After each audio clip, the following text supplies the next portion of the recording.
What's up, family? I want to say a huge good morning to all my good peoples. As always, it's another morning, another opportunity for us to do this thing called life together, one moment at a time, one experience at a time. Welcome to the AP Morning Show. As always, I'm excited because I get the opportunity to hang out with some amazing people every single morning in this experience. And so to those people, I want to say hello. To all my people hanging out on Facebook and on YouTube, and of course, to my Clubhouse family, my peoples. So looking forward to this. I want to say good morning to the good brother T, Rod, and as well as Trina, who today is our BPS Spotlight, our business product and service spotlight. And y'all know me, I'm just always excited about sharing good moments with good people and also highlighting good people. The goal is always to do that. You know, I've been that person ever since I was 15 and even younger than that, really. As I always talk about my mom, because I never had a problem with this thing called sharing, because I grew up around the concept of living in an abundant world where with the right education and exposure, hey, we can all make it together.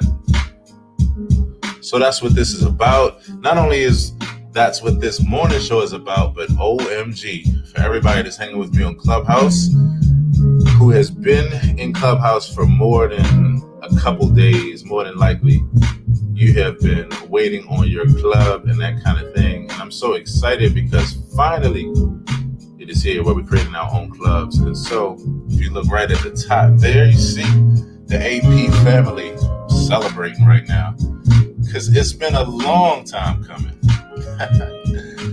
But for sure, we're here now, and it never stopped us from moving forward. But I'm just excited about the opportunity. And so within these opportunities, we have good people. So as always, I like to start off this experience by reading a few thoughts, a few originals from yours truly. The reason why is just to always get us off to a good start. A few thoughts to just get our mind right. Gotta get your mind right. So here's a few thoughts, and then we're gonna keep this conversation going. Do everything you can to make a difference. And then let go of the need to control the outcome. The reason why is because this creates and sustains a cheerful giver. If you want to be someone who is giving and loving and cheerful in your giving and your sharing, then it must come from this place of being able to, let me do it this way. I gotta do it for the mime in you, You gotta be able to do that. Get my mom game together. You gotta detach. Gotta push back. You have to be able to detach and let go of the need to control the outcome. Another poetic way that I like to put it is be a happy seed planter and not a stressed out gardener. Be a happy seed planter, not a stressed out gardener. Here's another one for you. Remember that two of the simplest but most impactful and effective ways to apply generosity is to let someone be who they are as long as they aren't harming anyone, and to be present with someone during a tough time. You might not be able to take away their pain or suffering, but your presence alone will make them feel like they are not alone, which is invaluable and irreplaceable. So practice extending generosity mentally with difficult as well as easygoing people to really build your resilience and your giving capacity without being taken advantage of course. Remember, you're not condoning negativity nor detrimental behavior. You're activating change by setting an example and not stooping to such low levels. And here's one more for you. Practice gentleness with yourself and reflection, as opposed to guilt during times when you don't feel generous. Because sometimes you just don't feel generous, and you got to be able to be honest with yourself about that. It's one of the biggest aspects of emotional intelligence. It's this thing called self-awareness. So your self-awareness can allow you to be honest. It can allow you to know that, hey, I'm at this particular position, and it is what it is, what it is, what it is, what it is. It's just what it is. And so what this is where we stand in accountability. So I want to say good morning again to you and whatever brought you here. Good morning. So we're going to chop it up with Trina Casey, who is our BPS spotlight today, our business, our product, our service. And so Trina is an emotional intelligence coach. She's also an author of parenting and children's books. And also, she has the EQ Above IQ podcast, giving you the tools to be emotionally intelligent. I like how she says this. She says, we are all children walking around in adult suits, pretending we have it all figured out while we spread our trauma to everyone we meet, especially our children. And y'all know how we do. We talk about how important our children are and how important it is for us to guide them with emotional intelligence as we learn it. So as we increase our IQ, because of the fact of increasing our EQ. That's what it's all about. So I want to say good morning to Trina and see how we're doing. Good morning, Trina. Good morning. Good morning. Good morning. Yes. Good morning to you. How are you today? Got me over here vibing. I'm like, yeah. Nice. How are you? Well, Trina, one of the things that I like to say when people ask me that, especially after saying what you just said, is you probably could tell me better than I could. I'm doing amazing, Trina, as you can see. All right. That's good to hear. Yes. So it was fun because when we were chopping it up a few minutes ago, with the Instagram inbox, I was like, oh yeah, she's from Amsterdam. Let's get it. I think you may be the first person that I've ever interviewed from Amsterdam. Yeah. Oh, look at that. And I've interviewed a number of people from different countries. You're the first person from Amsterdam. Wow. So, I feel special now. Oh my goodness. OMG. I feel so special. And so you were saying that it's 2 p.m. over there. So yes. This is the AP afternoon show for you. Exactly. I'm always juggling the time differences. Yes. But I'm making it work. I love it. So are you from Amsterdam? Are you born and raised? Okay. No, I am born and raised in San Diego, California. Really? Yes. Yet another place I haven't been, surprisingly, yet. No? Right. I know, right? So here's the thing. I will be there very, very soon because I have a concept called Street Serenades where I take my piano outside. It was something that I started during this time, and it started May, when I kicked it off, May 29th of 2020. I took my piano outside and picked up really with a series that I had created about 3 or 4 years before, and it was called Spur of the Moment series. For anybody who was ever on YouTube, if you're on my YouTube channel, Aaron Hill TV, just look up Spur of the Moment, you'll see it. And so that was just this series where I took my piano outside, all around in nature to all kind of different places. And the goal was just play in beautiful places, just play to the scenery, be inspired by the scenery and just play to nature. And so I brought that back this last year, when everything changed, when our world changed. And so I looked at everything and I said, you know what? It's time to bring back Spur of the Moment series. And so on May 29th, took my piano to the streets, but I renamed it Street Serenades. And so to date, I've done 110 concerts around my area and moving around in different states outside. So I will be in San Diego soon because of that. Okay, that sounds amazing. I love that. I am a piano player myself. Oh my goodness, love it. I love those keys. I wish I was a better piano player, but I'll be honest. I don't practice like I should, but my son plays, and I made sure he plays. Yes. So that's super cool. Okay. See, so I'm the type of person where I always appreciate a good connection. I always look for connections with people, things that we have in common. So yeah, I'm a musician. I've been a piano player for 17 years now, and I started out in music when I was 14.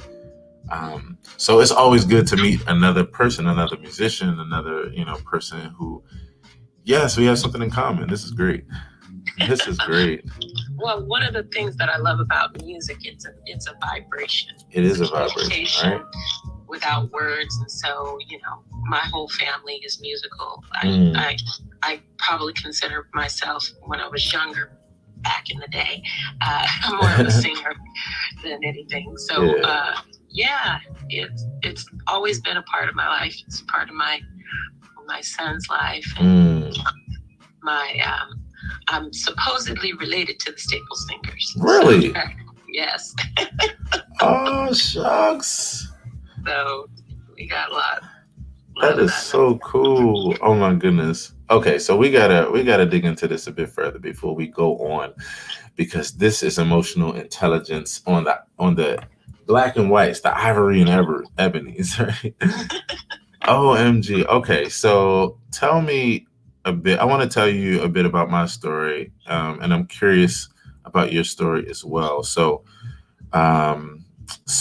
who do you want to go first, me or you? I want to find out from you where you actually had the introduction to the piano, because music for me has always been one of those places where I've learned so much emotional intelligence.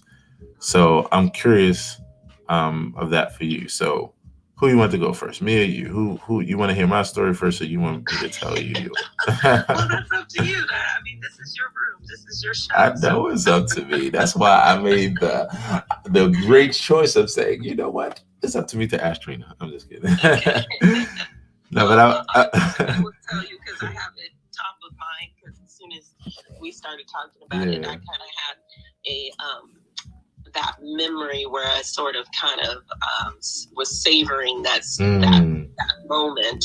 I was about 5 or 6 years old, and my uncle, actually he's not even my uncle, he's my aunt's ex-husband, now ex-husband, and he had a guitar and he had a piano and he had all these instruments, and I remember just always wanting to touch it, play with it, and I was always playing around with the keys, and then so I was always at his house. And then when I was around 7 or 8, I went I had ballet lessons, and I went to a place where to buy the shoes, and they happened to have a piano in there, and I was playing the piano in there, and the woman there was like, "Oh, you have to take piano lessons. You're natural." Wow. And but at that time, my family couldn't afford to do ballet lessons and piano lessons, and they were barely making the ballet lessons happen. So because I love to dance, so I chose to continue with the ballet. But then I play by ear, so I self-taught myself the piano. Yes. And so, yeah. Oh, and then man. I took some classes here and there, but mostly self-taught. Right. That is wonderful. Okay, so I found yet another place of connection. All right, so I didn't start playing the piano. Well, I didn't start taking lessons until I was 19. So I'm like a late bloomer. But before that, though, my first interaction with the piano was when I was in the dance room at this theater company that they have here in Baltimore. And it's called the Arena Players. So I'm in the dance room. I'm a part of, like, my mom puts me into the Arena Players during the summer for like their summer kids program to be a part of like the plays and acting and that kind of thing. My mom was always one that gave me a lot of education and exposure coming up. And so she put me into this theater company. And so I remember being in the ballet room as I looked at it, because I remember seeing the bar on the wall, and I was like, oh yeah, that's where they put their leg up there. And there was a piano that was right outside of this room. And the kids, we were all in there, and everybody was just, we were doing what kids do, dancing around, playing, talking, these kind of things. And there was this kid who went up to the piano, and he started playing this. Let me see if I'm going to turn on my piano here. Let me show you. Okay. And for everybody that's hanging out, if you'd like to hang out as well, I'm over here on FB Live. Y'all know what it is. At Aaron Hill TV. At Aaron Hill TV. Okay, so Trina, here's what he played. So he said, let's see.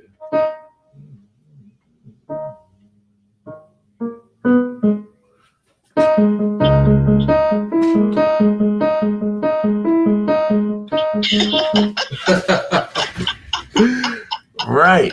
He's playing Jason? Yes, Michael Myers. So when he played that, right, and I'm gonna play some more for you too, Trina, because I'm gonna do a special, just kind of fun thing here, piano player for piano. Like literally, I love doing things in a moment. So, but he played that, right? Now, when he played that, I was like, wow. It's like, I know what that is. Now, I was I think I might have been about 8 at the time. And immediately it fascinated me. So I went over to him and I was like, wow. Now, of course, being kids, I mean, you can imagine here's a piano in a dance room. And we're here at this point, we're, allowed to just kind of play and move around. So you can imagine, like, kids are banging on the piano and doing other things. So, of course, when he played that, it stopped everything. Because the one kid that knows anything on piano, all of a sudden it's like, wow, we're all in a trance. We're like, oh, snap. So I asked him, I said, can you show me how to play that?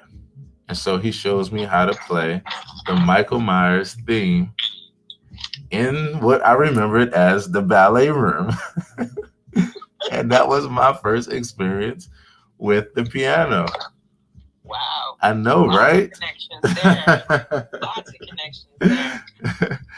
So I was going from there, and I didn't take piano lessons when I was a kid. Like I said, I didn't start until I was 19. And I'm going to see how fast I can sum this up. I always test myself and see how fast, because I'm a what do I call it? A recovering long-winded ass person.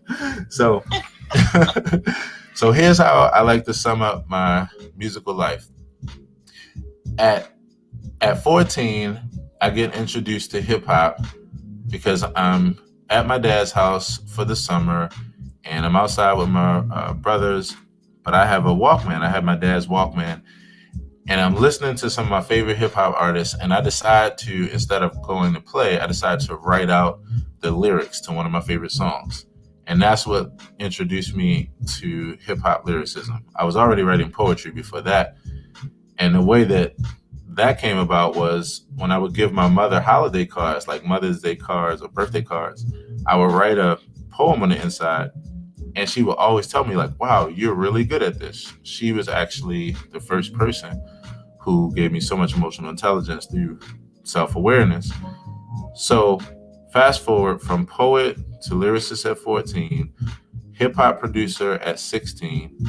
By the time I was 17, I said, if I can do this well without knowing anything about music, what would happen if I learned something, as far as education? I knew, well, in order to do that, you had to pick an instrument. And so the instrument that was closest to me was the keyboard, because I was used to being in the studio with keyboards and with other producers. So I picked the keyboard. I grabbed an adult piano course from my dad, who I would find out he had it right in the house with us. And it was, I didn't even know it the whole time. It was wild. So I teach myself how to read music at 17. And then by 18, this was during the time when I was in the church, and at 18, I got interested in playing like gospel music. When I was in church, I could see how the musical impact, and I can also hear some of the things that I heard in hip hop and that music. So it broadened my horizons. So by 18, I wanted to play the piano. I found a mentor at 19, right before giving up, which is a great story. I told it here on the show yesterday.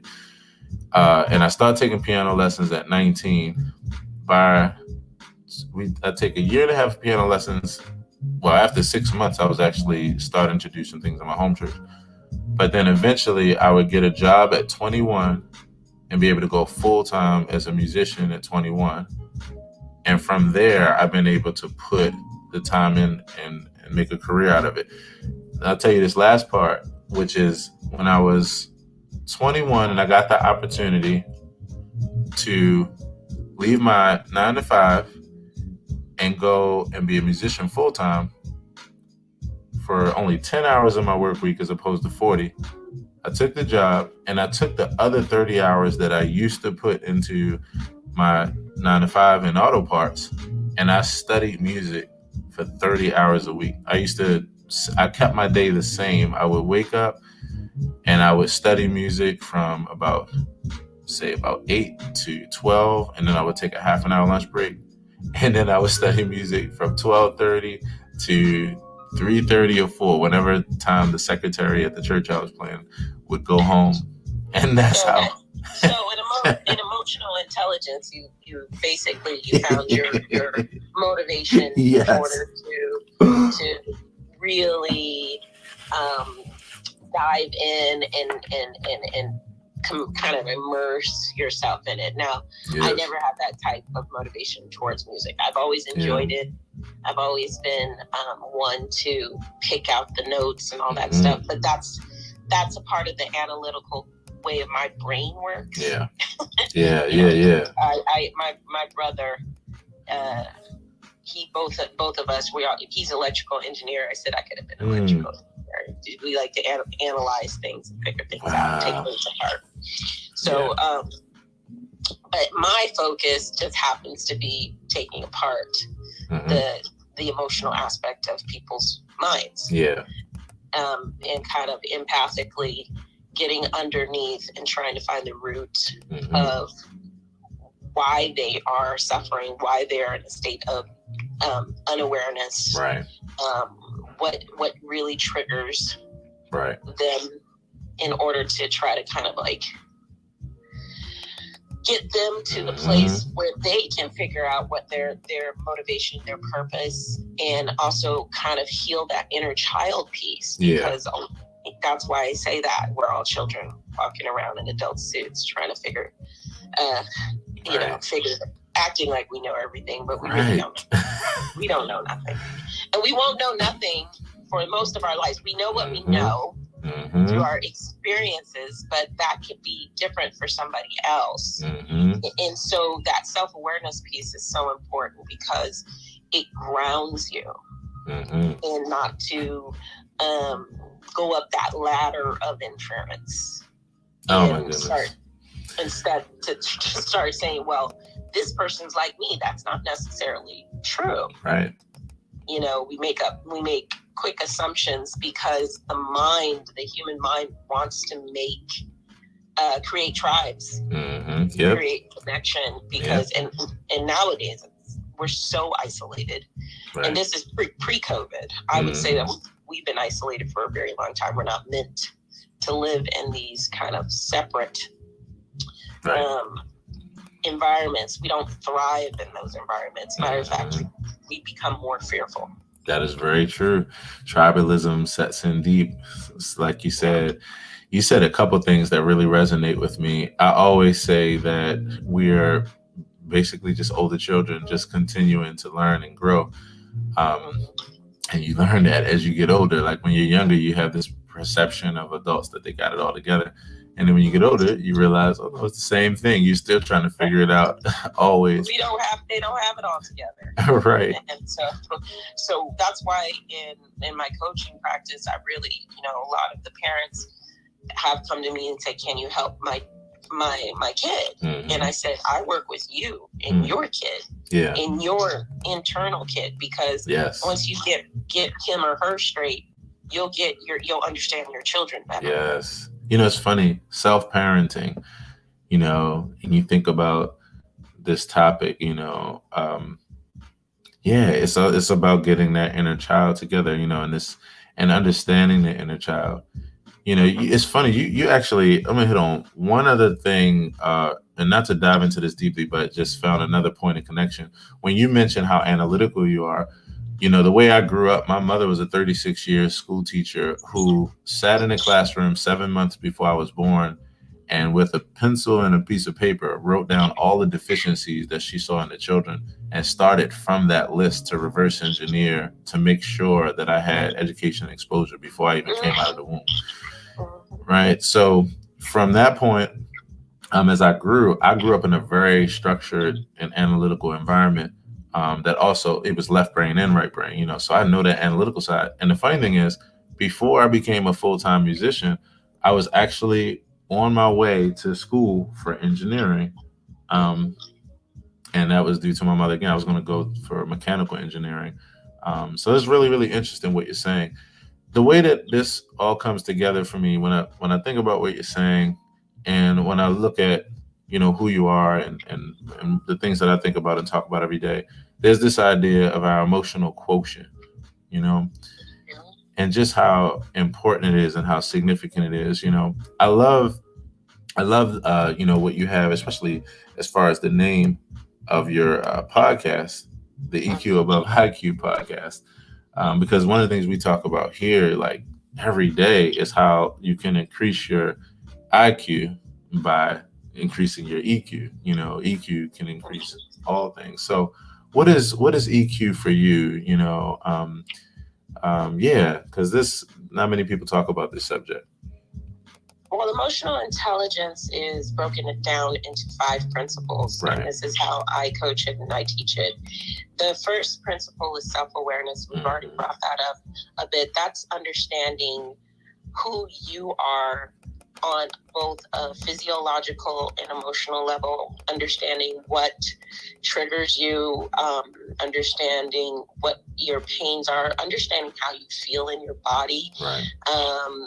When you are triggered, it's really like, okay, being able to determine what is mine versus what's the other person. Right. Because what we all have been programmed to do is either fight, flight, or freeze. Right.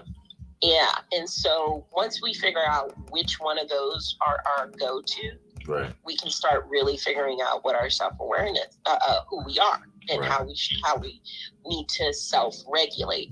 Right. And self-regulation is the next aspect of emotional intelligence. Right.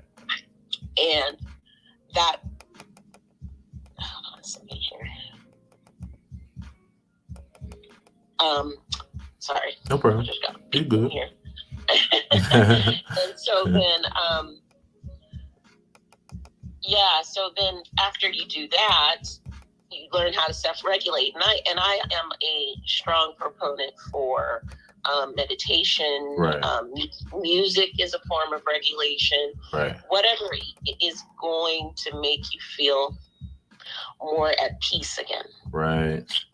And when that trigger comes up, you know, and so it's really important to do that. And then from there is what motivates you. Right. What motivates you? What's your purpose? How do you get to that clarity to figure out what your life, what you want your life to be, what really drives you, right? And then from there you want to go to compassion. And I love what you said at the beginning. You know, how to give yourself grace and care about yourself, love yourself, right. and give yourself the space, because this is so important.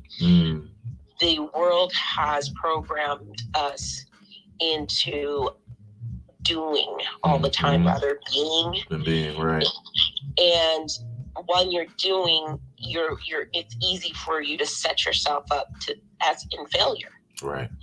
Because there's this meter. Let's think about school, right? There's this meter where this is doing well, right? And then this is doing not so well. Yeah. And we're programmed to understand that's how we exist in the world, but it's not. It's arbitrary. It's arbitrary, exactly. Yeah. So to be is the goal, and to be at peace is the goal, and to be loved is the goal. And to be compassionate for others, you must be compassionate for yourself first. Yes. And so, the thing is it's tricky the way that the culture is set up, because the culture is set up to be very narcissistic. Yeah. And so some people get confused about what self-compassion is versus what narcissism is.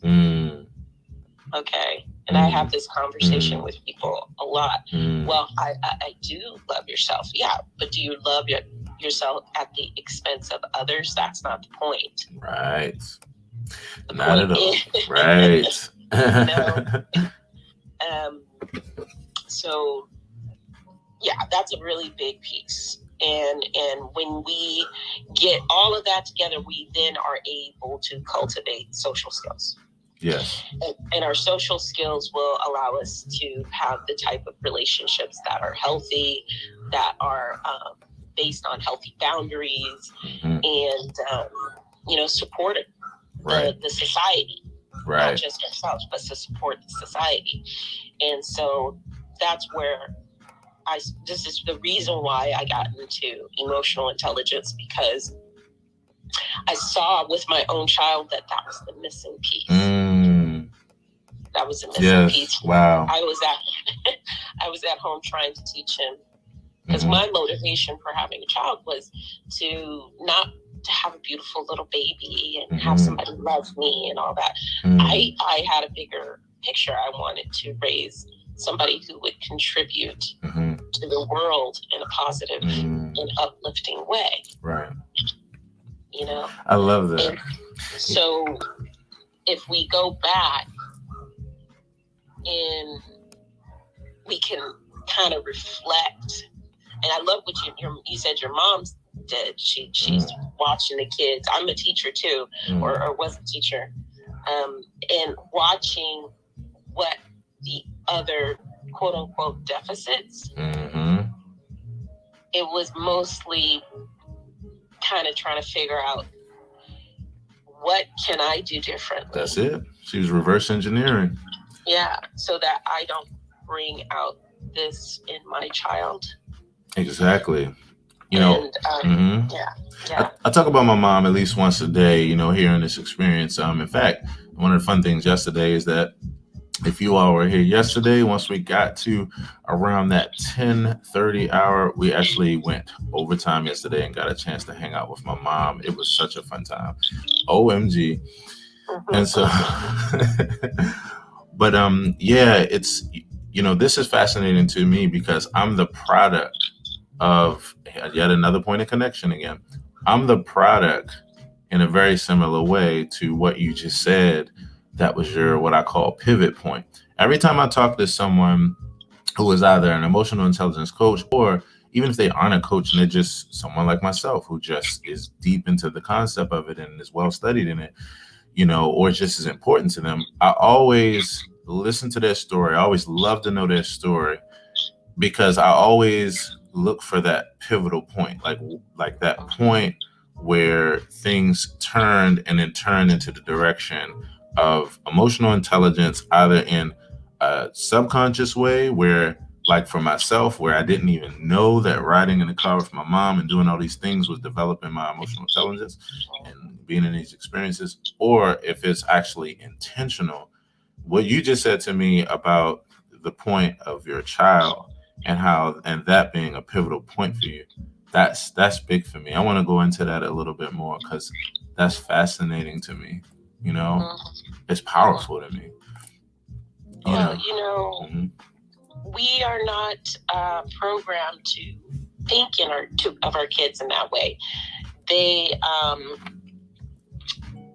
we're programmed to be workers, to be contributors to the industrial complex in some shape or form. And once you wake out of that dissonance, you really can't go back anymore. And I woke up out of that way before even the thought of having a child came into my mind. I was very young when I realized that I did not want to be in the box that was pre-created for me. Right. Being a little Black girl, I just said no. And I remember when, my mom didn't do too well with her partners because she was very much indoctrinated. Yep. Into I've been there. Into story of my life. Yeah, into the box that I like how I love your emotional intelligence. You're like, let me see how I can put this in a gentle way. Well, I get the truth is, it's not even anybody's fault. At all. Evolution. Evolution.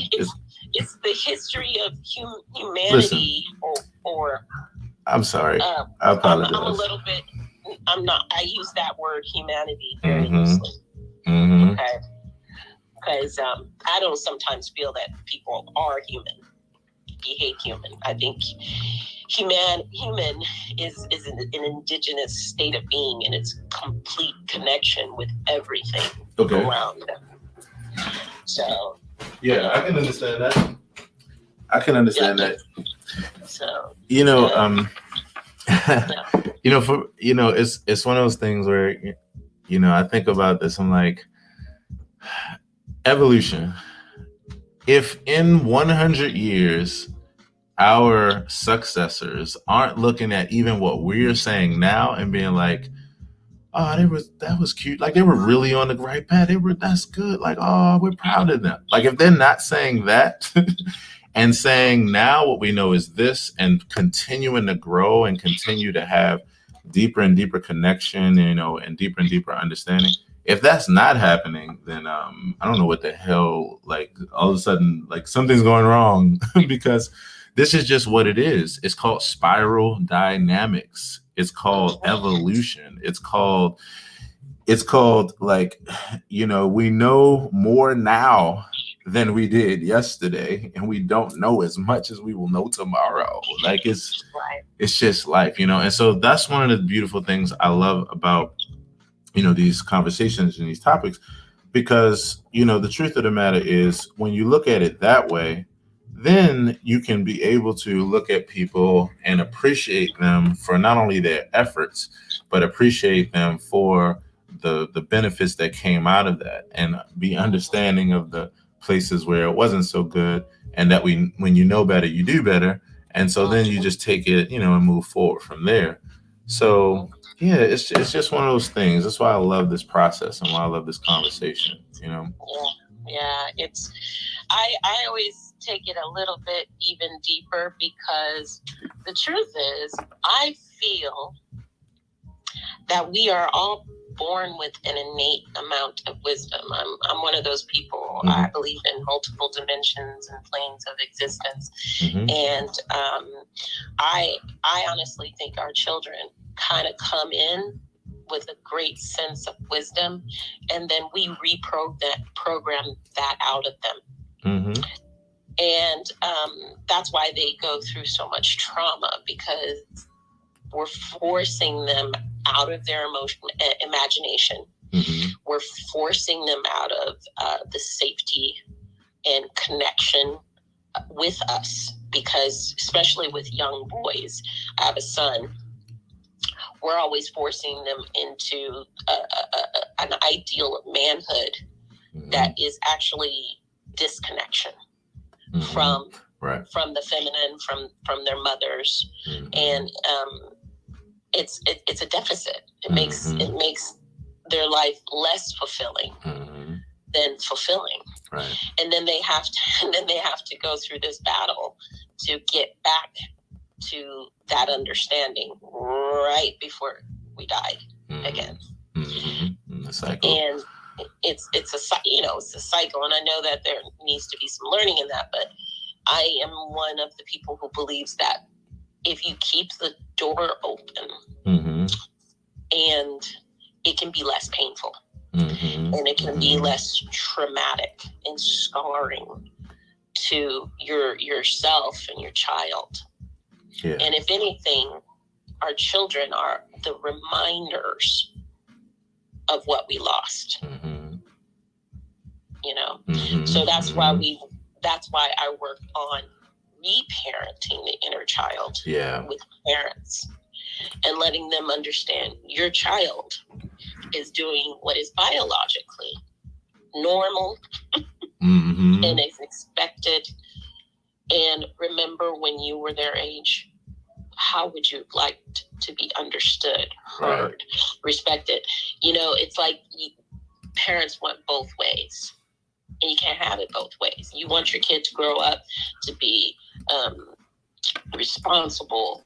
Well, you can't make them responsible if you don't allow them to break shit sometimes. Exactly. It's called yin and right.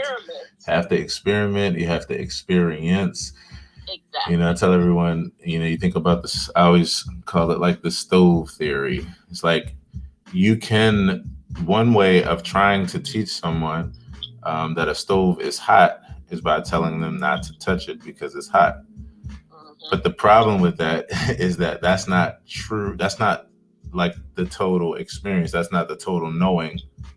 Because with life, things from their contrast, things from experiencing them and being able to have different points of references to see the same thing from different points and different angles.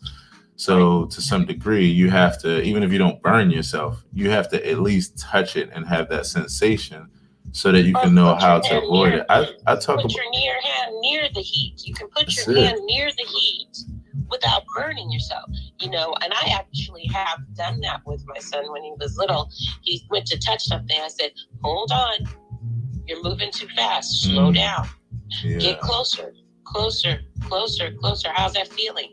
And that is to create the self-awareness. Oh, my hand is burning. Whoa. If you get too much closer, remember when I made you that sandwich with the meat, that bacon, and it burned? Oh, that's going to happen to my skin? Yes. Because we're just meat. We're made of the same thing as animals. And that was another discovery for him. He was like, what? What? And I was like, yeah, there's some tribes that practice cannibalism. They'll eat each other. What? He was like, where they do that at?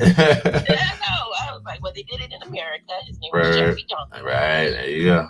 Like this, for some reason in particular, he liked dark meat best. Another sermon for another day. Another sermon like this. I want to take this here because I want to actually read something real quick. We've been talking about this idea of parenting the self and self-parenting. I want to read this, and then I want to shift from there to learn more about your EQ EQ over, was it EQ above IQ? Thank you, podcast.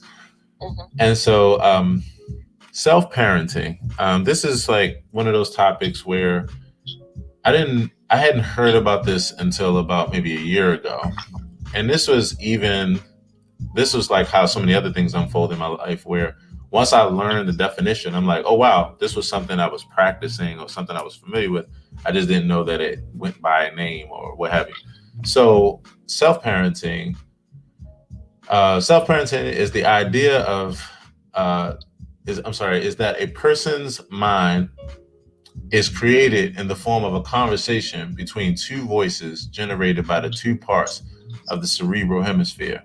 One is the inner parent, represented by the left brain, with the other voice being the inner child, represented by the right brain. And of course, for me, inner child, that right brain, I mean, that's like my whole world, as well as left brain. Self-parenting, Trina, for you, this idea of self-parenting, is this intrinsic in what you're referring to in what you do? Yes, it's the EQ above IQ concept. When I call it reparent, rather than self-parent. Yeah, I love that. Because we forget. So we forget that we have this little person inside of us all the time. Right. So I will kind of damn already. And so we're going to have to redo what our parents did not know better. Right. And they didn't know better because they were not good people or anything like that. They didn't know what they didn't know. Yeah. And the likelihood is very high that they did even better than what their parents did. Exactly. We have this. Exactly. I don't know if you have children, but we have this innate awareness about certain things when we have our own child, because we're remembering, that I will not do. And some of the things are going to just come out anyway because it's programming. Yeah, and because if I could throw this one thing in there, because I believe this is the other silver lining through it too. And now I know that this could like go into deeper nuances, but to some degree, like knowledge is relevant to the times that the times, you know what I mean? So it's like, to me, that's what makes it make all the sense in the world. It's like, of course, I can understand that some of my ancestors thought that doing this, caused this or gave this kind of treatment. Of course, because yes, even though they knew a good amount of things, they also were back in this particular time. Like the knowledge and the education is relative. That's the thing for me that just makes it so easy. It's just like, of course they were doing that then and they fucked up then. Like, of course, like it was relative to the time. We're doing that now and we know some shit too. So you forgive the whole process and you just keep the shit moving.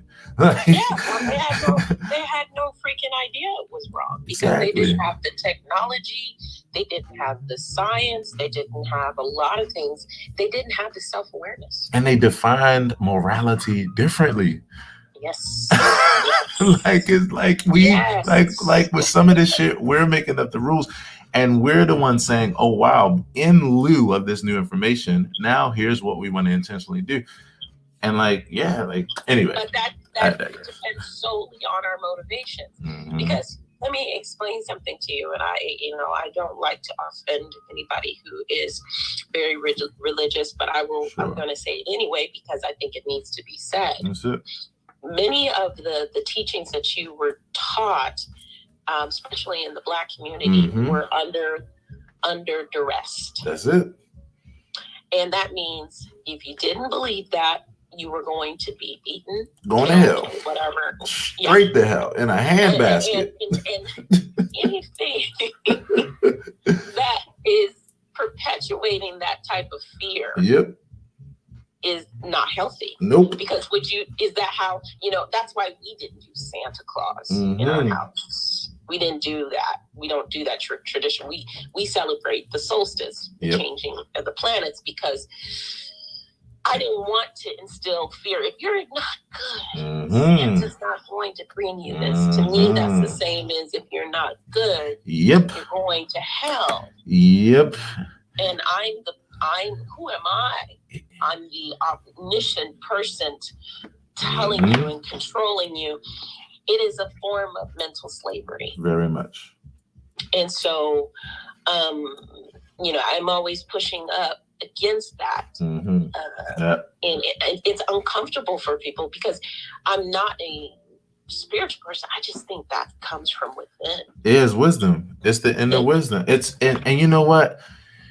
To a good degree, this is what I love about this. Okay, when I'm gonna DM you right after this, and for anybody else that's interested, just DM me. I have a playlist on my YouTube channel, and it says my take on religion/spirituality. It talks about my entire life's journey from being Pentecostal Christian all the way to where I am now as a secular humanist. And so you'll find exactly this, what you're speaking about. And here's the thing, Trina. This is what I love about emotional intelligence, because before I even went to Yale University and studied the Bible from A to Z, book by book, before I read the entire Bhagavad Gita and studied the Hindu scriptures, before I studied the Lao Tzu and the Upanishads and the Tao Te Ching and read the Quran, before all of that, I felt my emotions and I felt the way that the ideas felt in my body and in my experience. And although, of course, because at a young age, I didn't have a choice, and this is what it was, and this is what I was given, and I wasn't given any other perspectives of the world. Of course, I believed it, and of course, to the best of my ability, it worked for me. But it when I got to some point where these cognitive dissonances clashed up against each other, I was like, yeah, this shit doesn't feel right, even though I understand the underlying intention. But yeah. So I understand more. I love the way you said it doesn't feel right. And if you go back to your first memories, yes, you knew it didn't feel right then. Is it? Well, this is the funny thing though. It's like, it's interesting though, because I think that's just the thing, right? Neural pathways. And when you take a blank slate, if at the same time you are receiving deep family love, deep fellowship, deep everything else that actually is healthy, then it changes the experience to where it does feel all right. Yeah. Even though at some point later on you might be like, which is what happened to me, as you grow and as you have more education, more exposure, more experience, and as you grow more emotionally intelligent, and you already were taught not to dismiss your feelings, and even though you came into contact with this thing that said, hey, your feelings don't matter, in fact they do, but through this filter, then there was that. But by the time I got to be an adult and become more emotionally intelligent, then it was an easier kind of like, yeah, this is not like, I've outgrown this at this point, Right. So I believe it's a link in the puzzle. Yeah. It's a little piece of the puzzle, but it's very small, and it's used more of a manipulation rather than a celebration of self, of connection. And so once you realize that it becomes a control tool, and we do, it's easy to do because we're constantly given messages that that's the right way to do it, to especially with our kids, to threaten, to oppress, and because that's what we're constantly dealing with as a society, being oppressed, being told this is what we can do and nothing else. Expression and idea is reserved for other people, and See, you may not be that person. Right. And let me tell you this, Trina. This is one more thing I want to say on this, and then I want to check in with you about your business products, and what you offer.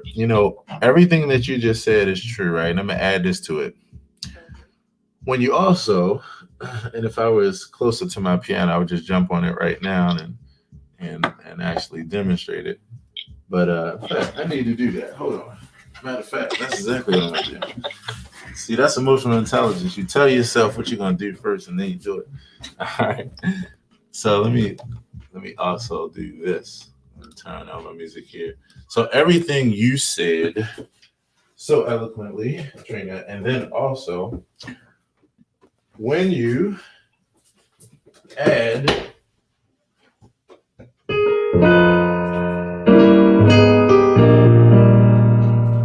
the right music with it.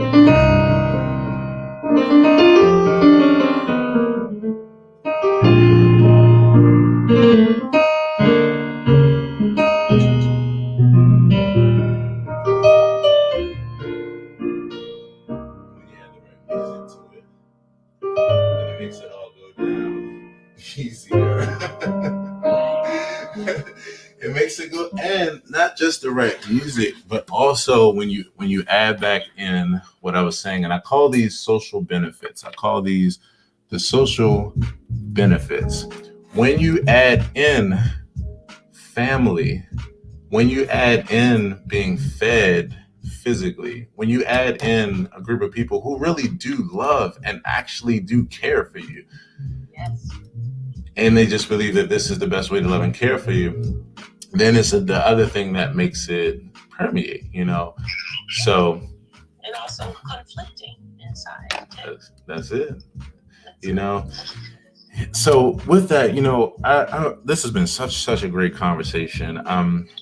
And I love what you're speaking about, and I love the fact that when we talked about the EQ Above IQ podcast, this self-parenting and this reparenting thing came into play. I love how you put that, because essentially that's exactly what it is. You're redoing it. And I actually have, with my partner Sherry Goodall, consulting businesses, and it's called Refresh, and it's for that same reason. So I love that. So tell me more about the services that you offer directly, and how we can connect with you on your services. Okay. Well, first, I am a children's book author. Yeah. I started writing children's prose at because I used to tell my son, he's a beautiful little boy. Of course, all mothers feel that way. Yes, but he's also EQ minded, and he went to an education system that is. And so it conflicted with his foundation. And of course, that caused him some trauma and bullying and things like that, that he was exposed to. And he just couldn't understand why people weren't being more emotionally intelligent, including his teachers. So I started telling him stories at night to kind of help him figure out ways to handle those situations. And as we love movies and reading books, we learn valuable lessons by being outside of the story. Right. And so I started writing children's books, and so I have 3 books published, and I published them myself at thisreallifebooks.com because I didn't want anyone controlling my method to fit into an ideal or structure that I am staunchly against at this point in my life. So I could have been published by publishing houses, but I didn't want the conflict because I hadn't done that before. And so in the back of all my books are questions and explanations of the characters that you can explore with your children. And I even got questioned by a publishing expert. And I can tell you, every single last one of the parents who reads this book and gives me a call or an email says, I love that you have the questions in the back. Wow. I love it because then I don't have to think about how to explain these characters. And then also I got a different perspective that I didn't think about. So that's part of the reason why. And then I also have a podcast, EQ Above IQ, Parenting with Emotional Intelligence and Healing Your Child. And on that podcast, I'm just interviewing people in the EQ realm. I'm having discussions like I'm having with you. Right. I share thoughts and situations that I've dealt with as a parent, and I find the most EQ way to deal with situations, right, and kind of just shift the perspective to get down underneath, so that we can get to the healing process quicker. And then, of course, that goes into my coaching, and I coach parents. Right. And guide them through that healing process so that they can show up for their kids. And I also have a children's clothing line called Gentle Reminders, where I put on t-shirts and other items, reminders like, I learn respect from your respect. So that sometimes when we're going through this programming that's been forced upon us, and we really want to do better, we sometimes need gentle reminders. And let me tell you, that sweatshirt has got me. Yes. Really fast. I can imagine. I can so imagine. Need one of those ASAP. Yeah, and also even my son's teachers. He said, you know what I did when this teacher did that? I pointed to my t-shirt. Oh my goodness.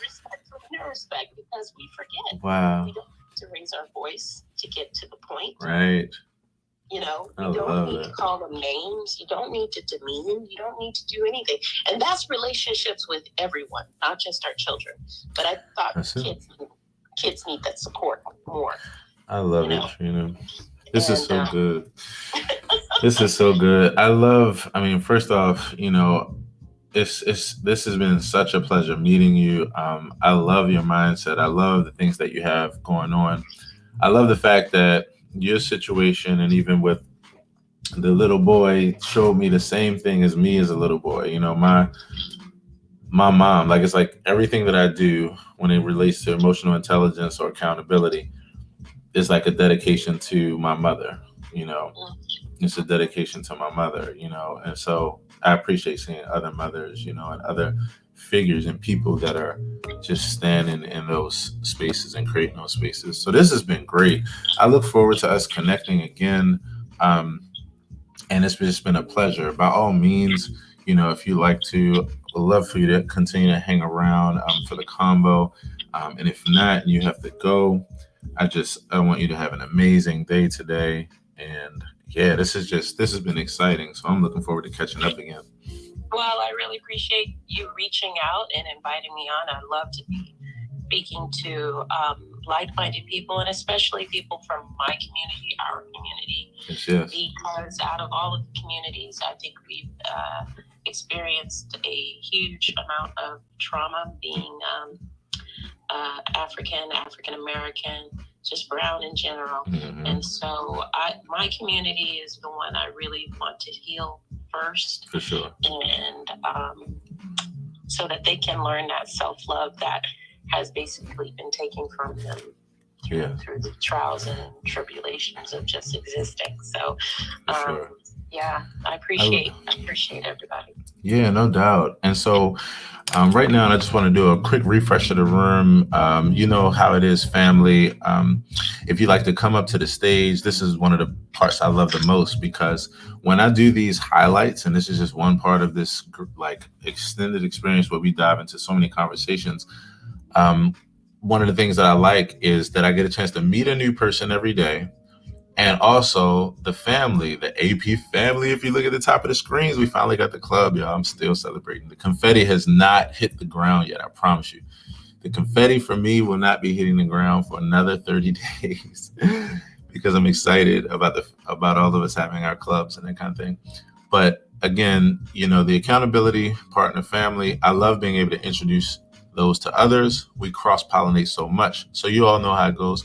If you want to come to the stage now, we'd love for you to say hello to Trina, our new family friend, and by all means. And we're also going into our segment with Sherry.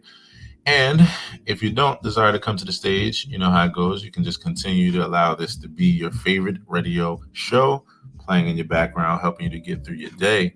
But by all means, this has been great. This has been great. So I'm going to bring up Sherry and anybody else who'd like to come up, say good morning or good afternoon in Trina's case, because she's in Amsterdam. Sherry, Trina, Sherry. Hello, Sherry. Good morning. Did I just hear that you're in Amsterdam? Yes, I am in Amsterdam. Lovely. What time is it there? It is 3 o'clock here. And AM or PM? Yeah, PM. And it's raining. Well, I've not been, but I feel like we're going to have to be girlfriends because I'm dying to get to Amsterdam. And I've heard such great things about it. Well, I won't be here much longer. I don't know. I'm going to have to come next week then. Oh, man. This is so good. You know, whenever you go to new places, you got to have somebody to show you around the local stuff, not all the touristy stuff. Because the local stuff is where everything really goes down. That's where the fun is. Really, really. It's true. But I'm going to be honest. This is not the most exciting city in Europe. And I will introduce you to other places. Okay, so you really that's funny. Skip it. So I got to ask this question. You know, one of the things that I used to do early on in this show, like maybe 2 months ago, was when every person that I would meet, when they were from a different area that I'd never been to, I would say, what's one thing I have to do when I come to your area? So I want to throw that question your way right now, Trina, because, okay, I can understand. Okay, Amsterdam might be damned, but I know it's got to be one thing, one Amsterdam charm. Like, is there anything, a place to eat, a monument to see, or anything? Okay. Like she said, she's hiring us. Put down the whole city. I have not had to hell with Amsterdam. Amsterdam be damned. I love it. Just put it this way, Dutch were the original colonizers, and that's all I'm going to say about it. Okay, I got it. Okay, so colonizers, gotcha. Has some nice person grown a flower there somewhere where I could go see this shit? My most beautiful connections have been with expats, I'll be honest. Okay. The city itself is very picturesque. I live right next to a gorgeous canal. Okay. I see white swans during this day. I do love my apartment. There are good things that I like about it, but the best food, for example, is not Dutch food. Okay. All right. Check this out. I got it. All right. So that's good for me. All right. So here's my last question, right? And after this, I'm done. All right, Trina, I apologize. Trina, okay. Is there any way I can go and at least get some good weed there? Like, yeah. Like, let's see me that shit.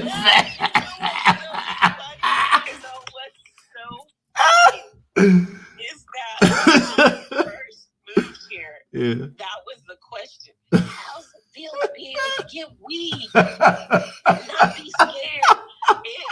You know, I've been here for almost 6 years, so right. I was like, "Oh, I thought about that." I was going to say that's the most American question.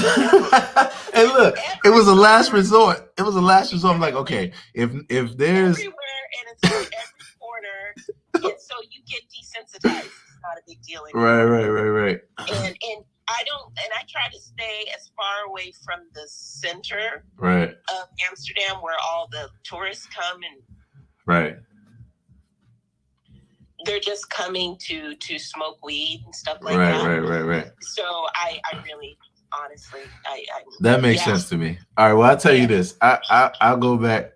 Yeah, thank you for that. And I'll go back to Sherry's original where she was like, once you said, you're like, yeah, I'm getting the hell out of here. She was like, all right, that means we got to come next week then. So that's the only reason why I will ever be going to Amsterdam it will literally be to hurry up and see Trina before she leaves. And then I'm burning the motherfucker down when I leave. No, I'm just kidding, Trina. This has been fun. Trina, welcome to the family. There's more family coming in. There's family, in fact, hanging out in the audience. We got Tyrone, we got Eunice, T, Jamal, Black Root, and of course, Sherry. And you also see some other people pouring through. I just want to say welcome to the family, and I'm glad that we got a chance to meet you, and this has been such fun hanging out with you, Trina. And Amsterdam be damned. It's going to be my new motto. Oh, man. Quick refresh, everybody. Y'all know what it is. Accountability partners. We are here, the AP family. We got our club, y'all. And you know how it is. We stand here together every day in accountability. I also want to say what's up. We want to say what's up to all the peeps hanging out with us on the F to the B, Facebook and YouTube. And if you're not hanging out, you can find me at Aaron Hill TV. And here we are, the brother David Tisdale, who is a part of the DDC, the Double Dip crew, people that's hanging out in Clubhouse and Facebook at the same time. Says, sup, AP. So I love that because for me, this AP thing is a bit of a double entendre. I started here December 15th. I come in this ecosystem of Clubhouse and I'm like, you know what? My goal is to jump straight into the place of using this in what's always been my strength, which has been discipline, organization, accountability, consistency. And I was like, you know what? I'm going to use this Clubhouse thing to set an alarm for myself so that I can be consistent at getting back up at the time that I used to. And so I did that for myself. And I was like, and I get a chance to stand with other people too. And that's what it's been since. So 99% of the people that you see and that you continue to see flow through this room and in this experience and these other places are people that are all new to my journey. Because that's how it flows. That's what I love about this thing and this connection. So as we flow, we're going to get into our segment with Sherry. And let's say what's up to Sherry. Sherry, good morning. What's happening? And if y'all would like to come to the stage, by all means, throw up a wave so we can all say good morning. You know what the deal is. The only desire is to just say, hey, just to say good morning to you. See how you doing. Yes. Sherry, good morning. How you doing? Great morning. I'm good. Thank you. How are you? So far, so good. All good in the hood.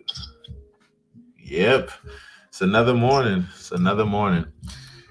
And we are here. It is indeed. It's a great morning. Wednesday. Time to refresh. It's a refreshing day. It's Refresh Wednesday, and I can't be more excited. I'm so dumb excited right now because it's Wednesday, and Refresh is about to officially launch. The people here in the AP Morning Show have been hearing all about it for a few weeks, probably about a month now. So I'm very excited. Yes. Tell me more what you're excited about, Sherry. Tell us more. What are you excited about? Well, I'm really excited just to really, first of all, get the damn thing done. Right. I know, right? Let's just be honest. Let's just be honest. Let's be candid. And launching a new brand, like rebranding even yourself. Yes. I think it's more difficult than rebranding a client. Yes. Because you're always so close to the trees that sometimes you don't see the forest. And I think anybody who owns a business or has a brand, it's a little difficult to do it all by yourself. Hence, I hired a coach. I got a coach. Shout out to Shanice. Yes. To help me look at my business in a different way. So once she got me to a point where I could step back from the forest, then we were able to build this thing out together. So it's pretty darn amazing. Oh my goodness. You and I and Shanice. Yes. I think it's amazing too. So everybody, a bit more context. Sherry and I have a creative brand and marketing strategy consulting company. It's called Refresh Creative Brand and Marketing Strategy. And what we do is we take our over 30 years of experience together And we've combined our efforts where we've done this individually, but we come together now to help people with their business, their products, their services, their marketing, their branding. So Sherry has a history in corporate as well as creative. I have a history in creative and artistry and a specialty in business as well. We've come together and we've been able to help people from all walks of life. And so we've been excited about this. We've been doing it behind the scenes, and we have a few clients that are on a revolving kind of flow. And now we're opening up to the world so that we can help as many people as we can. And so one of the things that we do on Wednesdays is we have what we call Refresh Wednesdays, where every Wednesday, 3 to 4 p.m., we have a room here on Clubhouse where we help as many people as possible in power sessions to take their brand from where they are to where they're trying to go. We help you out with questions that you have. We give you as much advice, all of these years of advice in the midst of a 10-minute span to help you and to push you forward, to refresh, to revive, to rebrand, to reawaken, to revamp the things that you're doing. So by all means, please, please, please join us for that. And then in addition to that, we also have our consulting services that we do where we just work with you one-on-one. Sherry, can you tell the people a bit more about those services? Sure. So we have two services. We have a 3-month service that we're offering, as well as VIP strategy days. So you can take it whichever way you need to in terms of your time availability. Strategy days are if you don't have a lot of time and you just want to get it done, you get us for 8 hours, and we knock it out from beginning to end, leaving you with a marketing strategy that you can implement right away. So you're going to have your goals set, your tools that you'll need to do it, your timelines, everything will be there. And I think the most fun part about either way that you work with us is that you are there helping us develop what it is that you want to do for your vision and where you want to go with your business. So it's not just us telling you, it's us looking at what you do well, what you want to do, what you want to take off the plate, and moving forward from there. Mm-hmm. Yes. And so one of the things that I really enjoy about this concept of refreshing and helping people to refresh is that you have this concept. And Trina and I were actually chopping it up earlier about this, with the concept of reparenting and just redoing things. So I like the fact that you have these words. We have these words to work with, like revamping, reviving, and this is for everybody. When you think about whatever it is that you do, whatever you bring to the world, whether it's a thing you do for your life career or it's something that you just do as your life work, when you're looking at the progress of it, there are many times when you have to think about these words, like, I need to revamp this. I need to revive this aspect of things. I need to put a refresher on this. I need to reawaken this, I need to re-envision here, I need to reinvigorate. So one of the things that we'll be doing is we'll have what we call this refresh moment here on this show. And it's where we take one of those words and we talk about something. We give you a point of advice.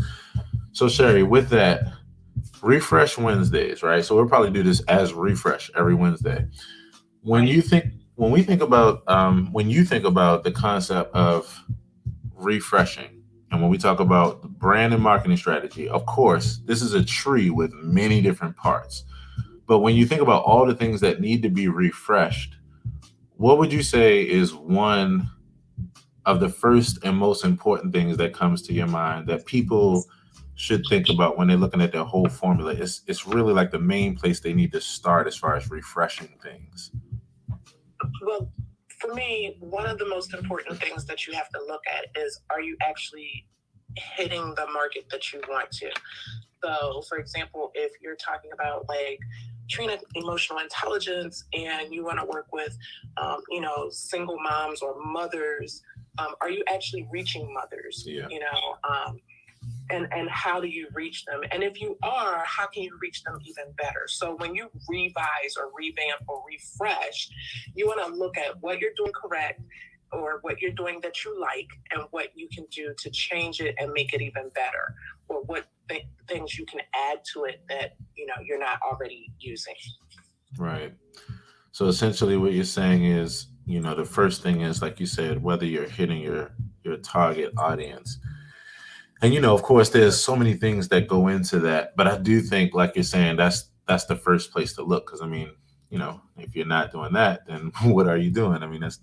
That's the next piece in the puzzle for you to make the completion, the transaction.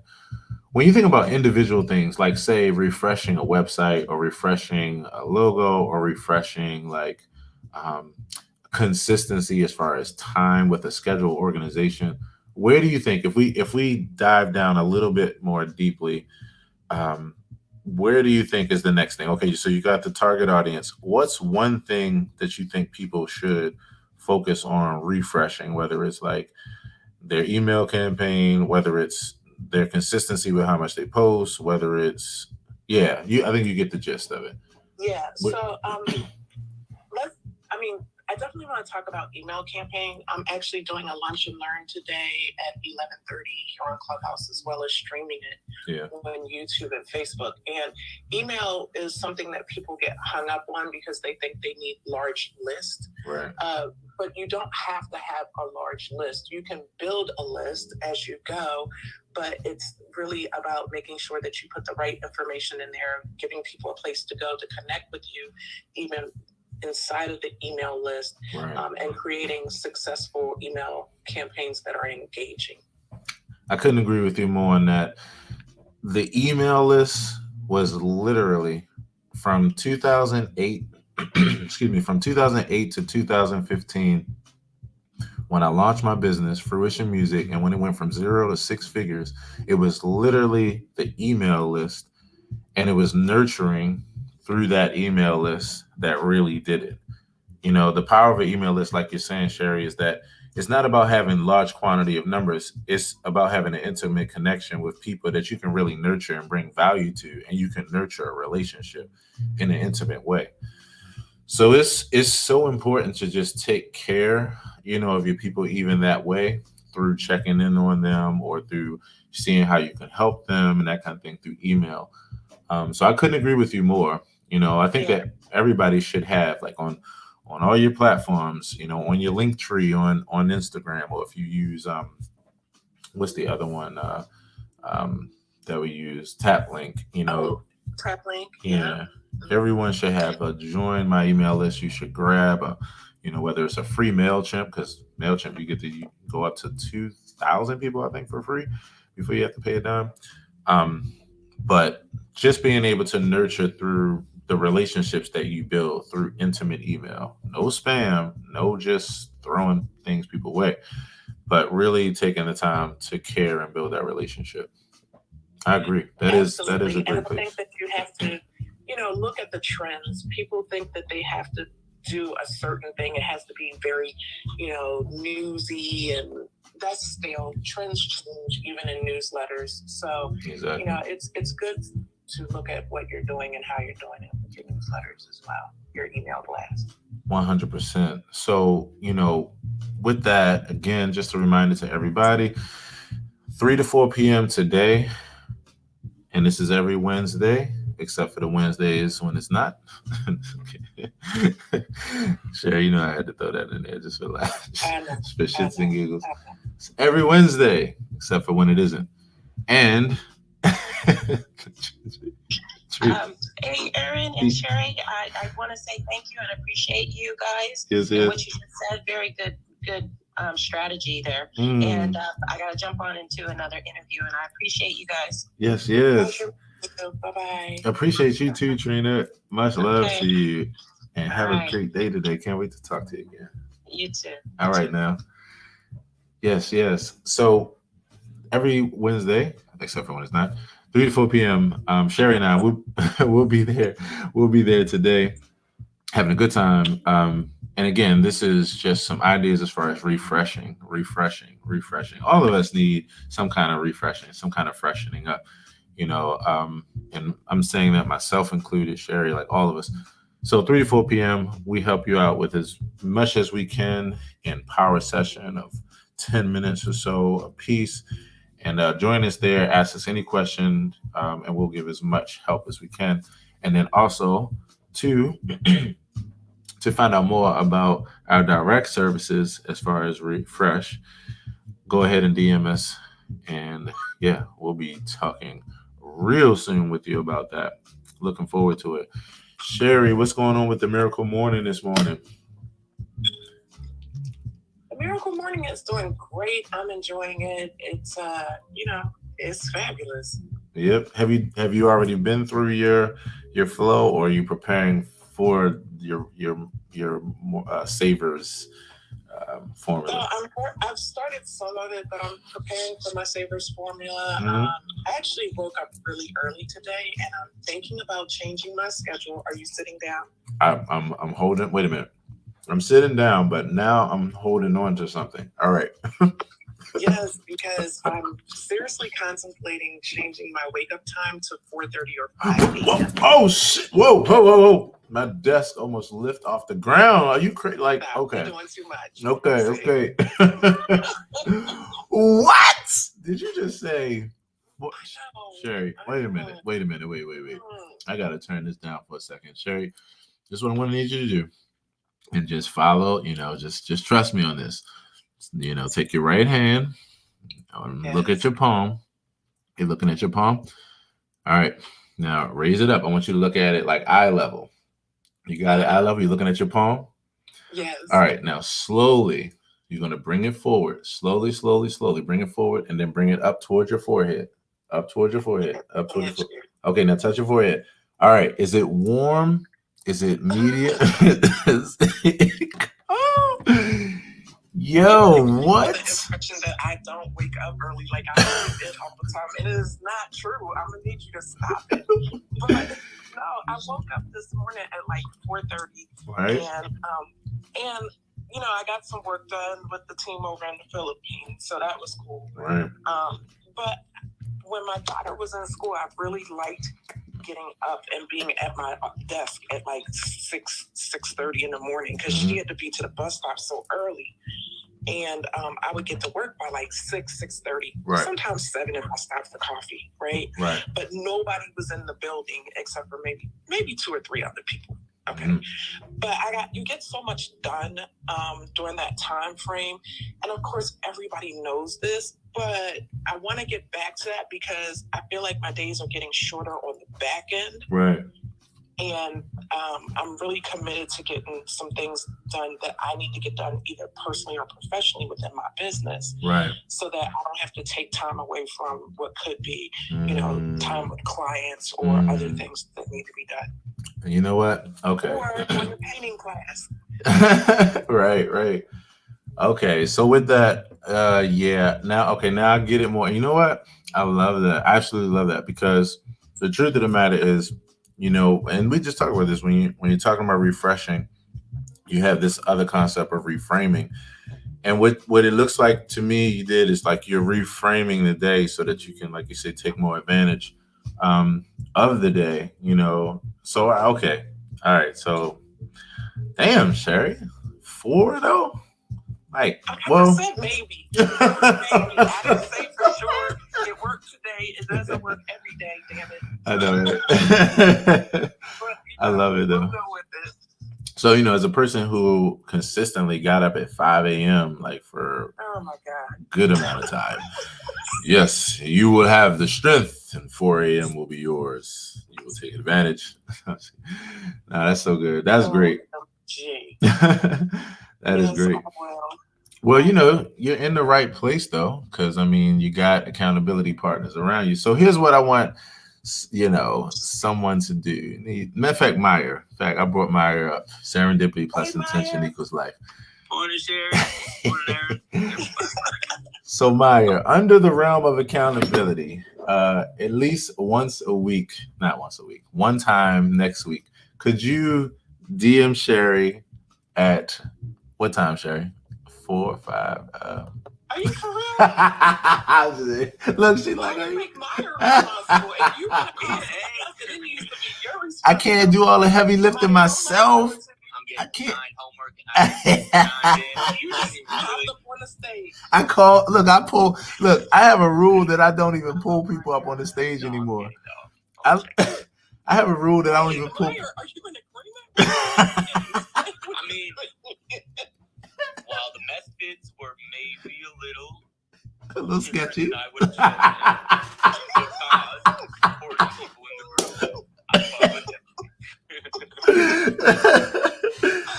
Oh man. Look, this is hilarious. I have a rule of thumb that I don't even bring people up on the stage anymore, like actually send invite requests. But I sent Maya one just for this moment. I felt like y'all ganged up on me. Oh man. Maya one, man. Right. All right, fine.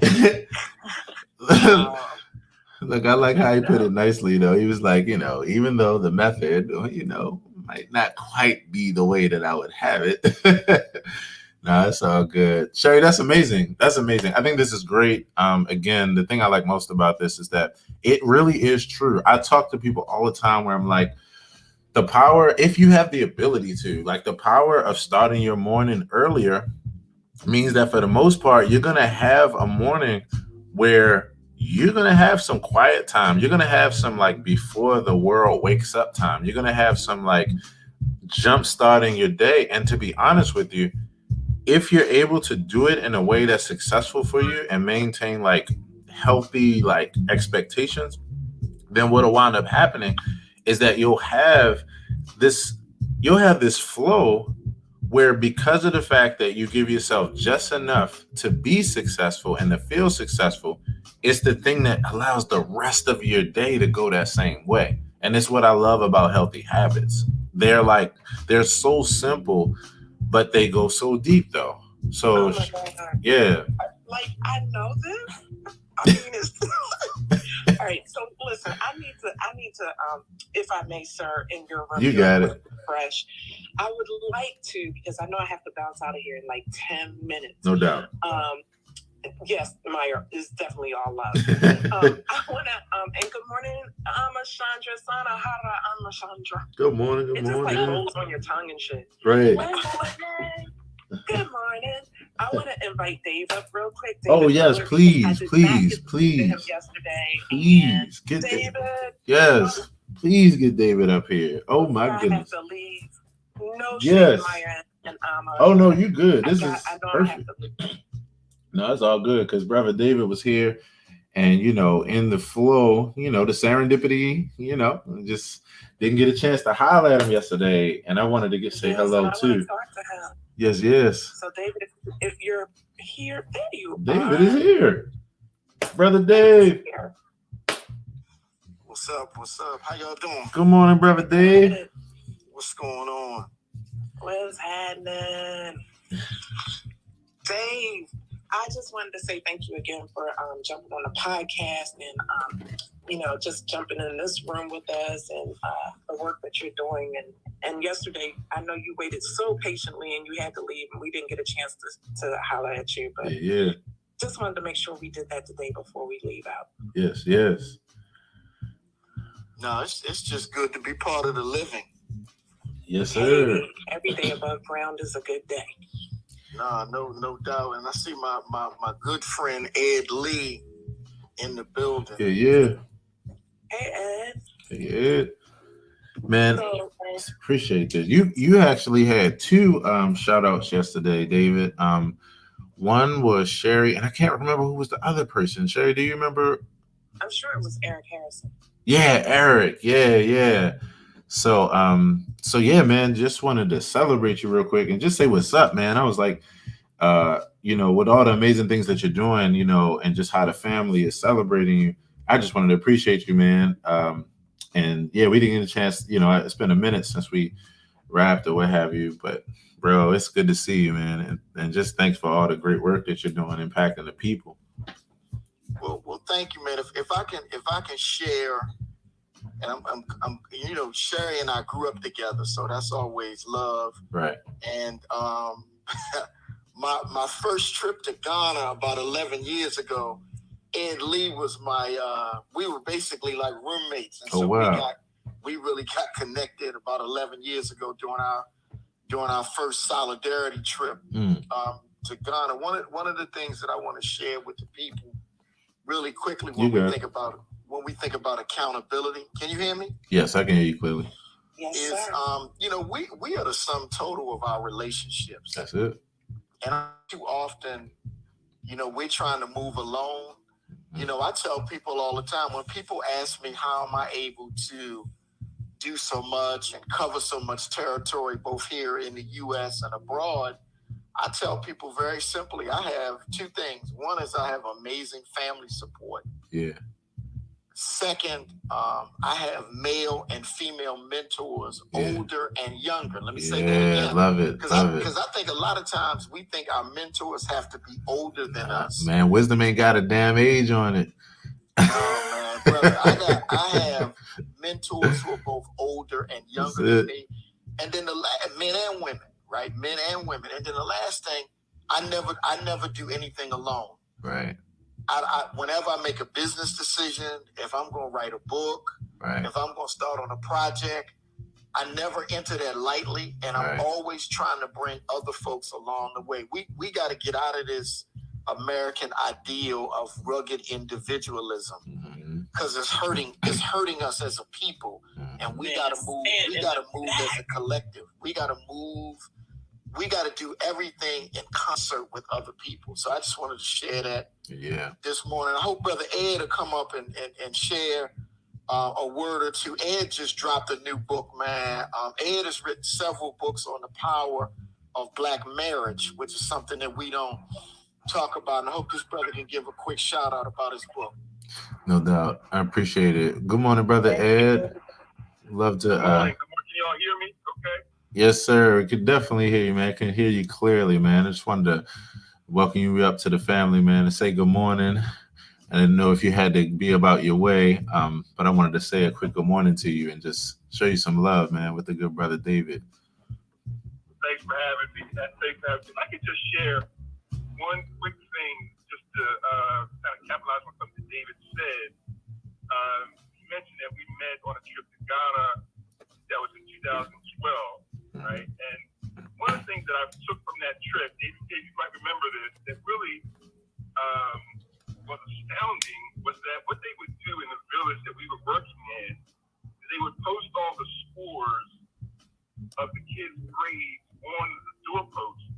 And I said to one of the teachers, I said, that would never work in the United States because this child here who has a 55 would be embarrassed and there'd be lawsuits and you can't call my child out. They say, no, what happens here in the village is that the children at the top, they see that brother is struggling their own, and they mention them themselves. They were just talking about how we have to kind of get out of this all for self mentality. In the village in Ghana that we worked in, I saw that firsthand. I still remember that to this day. That was 10 years ago.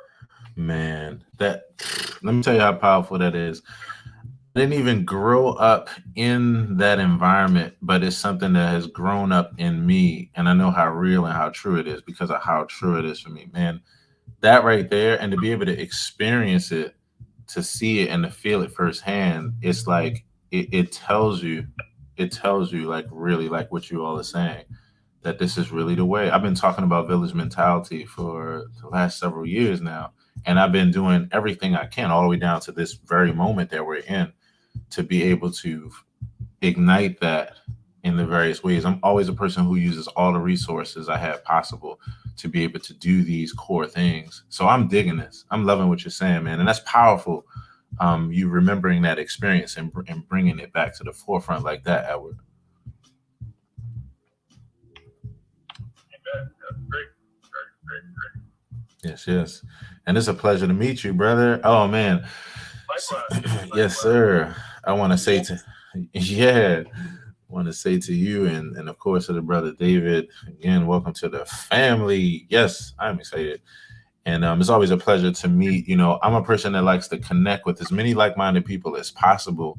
And there's so many things around accountability, that we talk about, and that's important. Emotional intelligence and connecting together, working together, sharing, showing love, support, cross-pollinating, exchanging resources, and just the whole nine.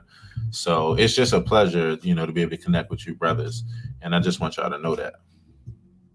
So, Aaron, I know we're about to move on, and I'm about to leave, but David and Ed, is there a way that people can join you on the trip or the mission to Ghana when you go? Is there a sign up, or how do people learn more about that?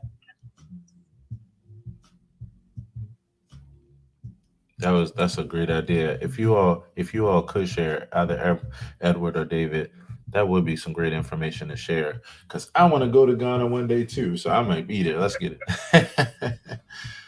I'm going to throw that one to David. He is the trip organizer.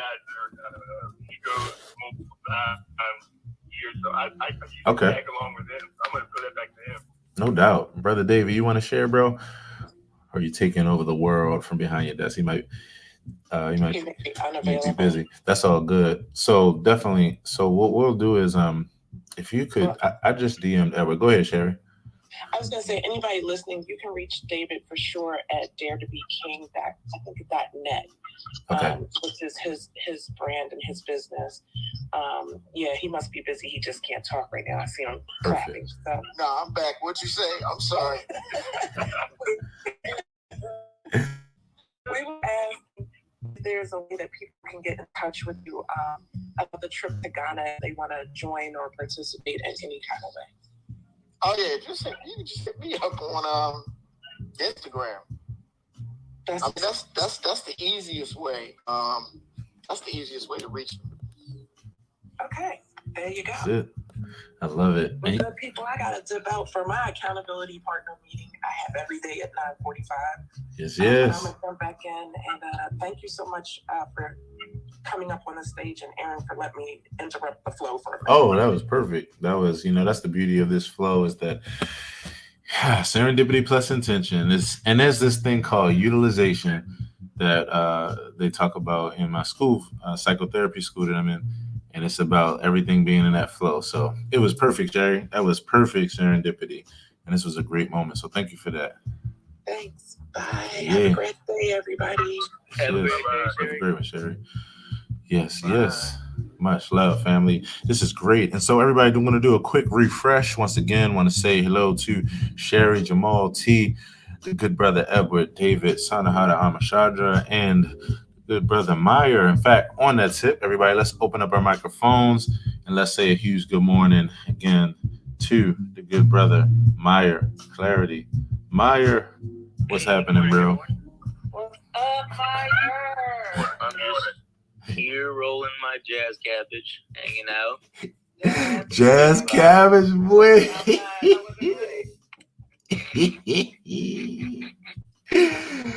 Oh my gosh. Alma wasn't at the bet like, I think he got it, yo. That's the name. Yo, I love that shit. Rolled up top. Right. Are you like the kind of person where you have your different like strands and it's like, okay, I got my my blue horse number 7, like, Yes and no. I mean, okay. I got like 3 written down that I'm like, these for sure. Right. But I don't have enough of a rapport with my distributor to be able to pick and choose what I want. Yeah. I love it. I'm kind of just like, hey, people I never met out in DC. Shoot me whatever the fuck y'all got. Thank you, quote unquote vegan club. Here's your massage oil pants. Right. You said thank you, quote unquote vegan club. Yeah, I love that shit. That's what they call it. What about you though? Do you have like strains that you always go back to? I don't, man. So like, okay, as far as I am in my cannabis knowledge is let's see, sativa and indica. And then after that, I am subject to the wisdom and knowledge of my suppliers. No, but I've started to learn, and it's actually been really exciting because I have a buddy who's like, he got into it professionally, which is what they all say. And so, Yo, that's so funny. Literally. So, but right. But but my homie, like this dude, like is a scientist when it comes to this shit. So, so he's like, yeah, man. So look, this is this. Like he knows all the charts, he knows the websites and everything. So I haven't like learned, but like, yeah.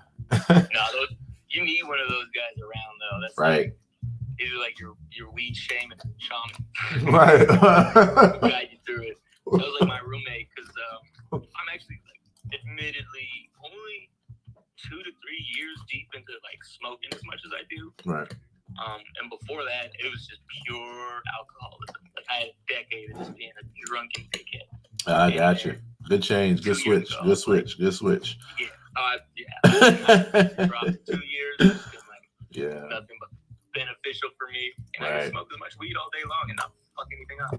Right. Right. So I love it, bro. I had this roommate who was just like, all right, here's what you want. You can smoke these, and so on and so forth. So yeah, it's like that big brother of weed.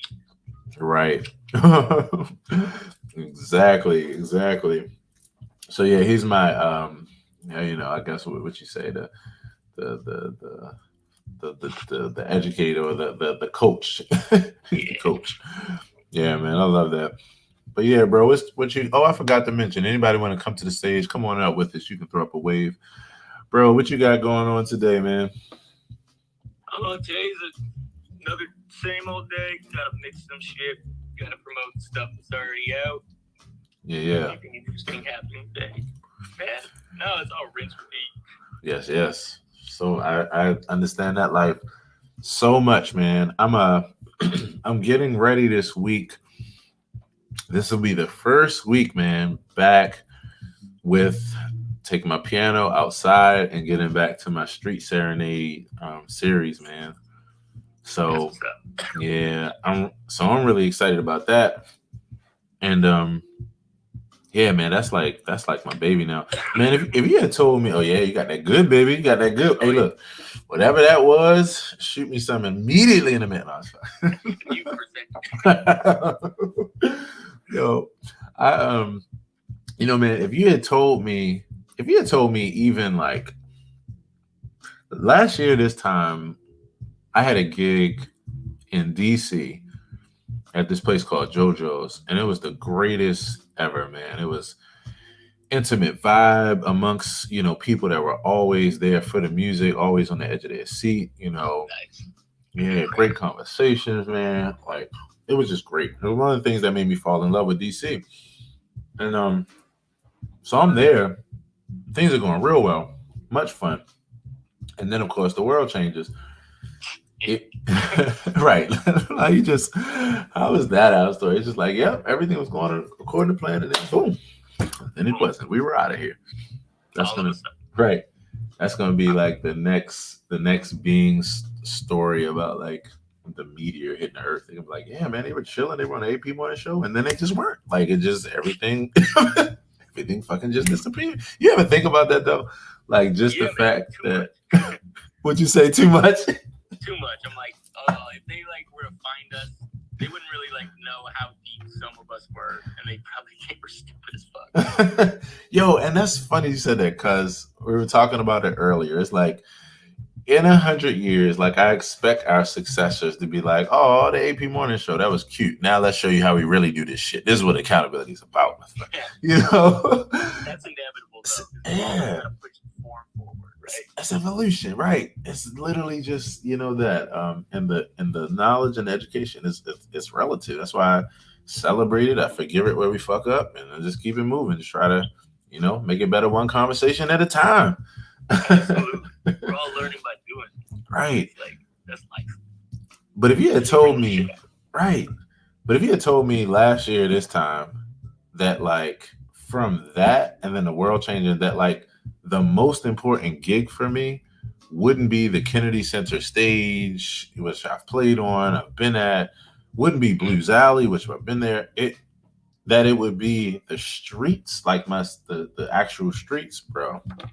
I'd have been like, wow, like that's what life are you like? Whose life are you talking about? You know? I hear that though. It's kind of like we always grow up building all these like giant ass goals for ourselves. We never fucking enjoy the small shit of like, yo, I can play to the neighborhood and people would right. And that's the root of it too, because music is meant to be like this communal thing that just brings the community together to all sing and shit. You know, that was like the root of it. Right. Before it turned into look at me. Thank you for saying that in that way, just right now, even to me, bro. Because like the way you just put that, like you're right. It and that's how it hits me. But the way you just said it, like it really is that. I mean, when you think about our first expressions, you know, of music, whether it was the call, right?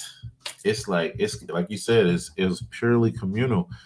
And so, you know, for me as a communal individual, like it's communal meets communal, you know. So yeah, man. When I tell you that I would have never thought my legacy would go down like this, that I would become a world famous like street musician and be happy as hell about it. Yeah, man. I'm excited. So I was gonna go out today because it's about 66 here, but I'm gonna right. Like math, what is that? Yeah, you know what's funny is that I grew up never being able to tell Celsius. Like I was always confused how people could tell Celsius because we never did that shit. I'm the opposite experience. I'm just like, what? They start at 50 or something? Right. But like it's 66 today. Tomorrow's going to be 72. So I'm definitely making it my business tomorrow. I'm gonna just kind of do some other things today. But bro, I'm excited about that. What'd you say, Alma? 72 in Maryland? It's 72 tomorrow. It's 72 tomorrow. You know. There's still snow on the ground here. Right. And then it won't be as nice as it is in the FL. So if it's 72 here tomorrow, Alma, what is it going to be there in Tally? Beach weather.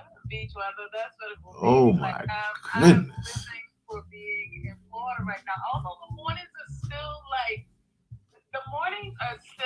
rude. Yeah. The mornings are rude. It's cold. But I can't really talk about the fact that it's cold in the morning because it gets straight to popping and hot. You know, after that. So I have to be mindful of how rude I talk about it because, you know, there are people like Maya. So it's like the humidity, right? No, the rudeness is that how dare it be under 50s in the morning and 70s in the afternoon.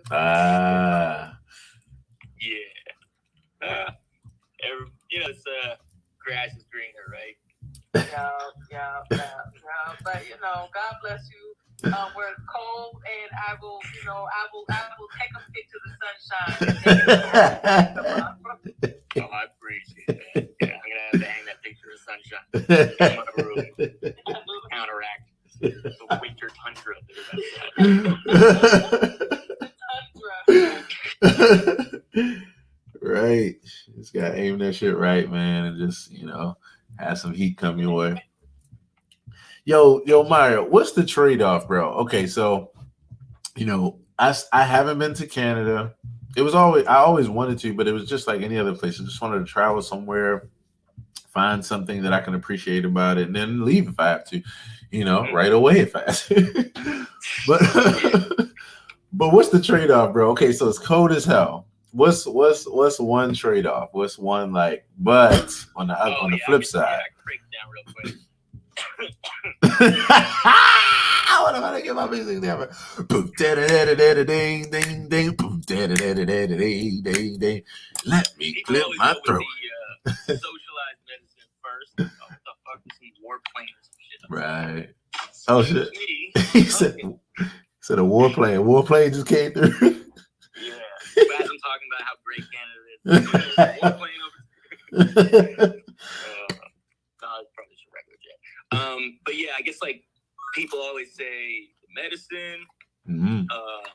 terms of like, it's significantly cheaper to get anything looked at. You just go to the hospital and roll up, and it's just like covered by the government. Right. The backfall for that is the lines are long and everyone's underpaid and everyone's stressed and it's kind of just like hollowed out. And then I guess other trade-offs would be like, it's cold here, so no one's gonna spend time trying to fuck with you. Versus like, I might just hang around outside all day and see an opportunity to fuck with you. Yo, I love that. Yo, like... So yeah, there's like this, you know, this like little bubble of security. Right. And that actually changes problem. The cold is the bubble of security. Yeah. And then you'll see that like the hotter it gets, the bubble changes. I got you. But I don't know what Montreal's excuse is. Because it's cold as fuck there, but it's crazy as fuck there too. Yo, that's funny. That's what you made me think about is like, almost like Mother Nature's like way of being emotional intelligent. Like, I'm gonna just make it cold as shit here, so people just won't fuck with each other. Like, it won't. Yeah, when they think about it, they be like, God damn, I don't feel like walking all the way down there in the cold just to do that. Like, God damn. It's too cold out the fucking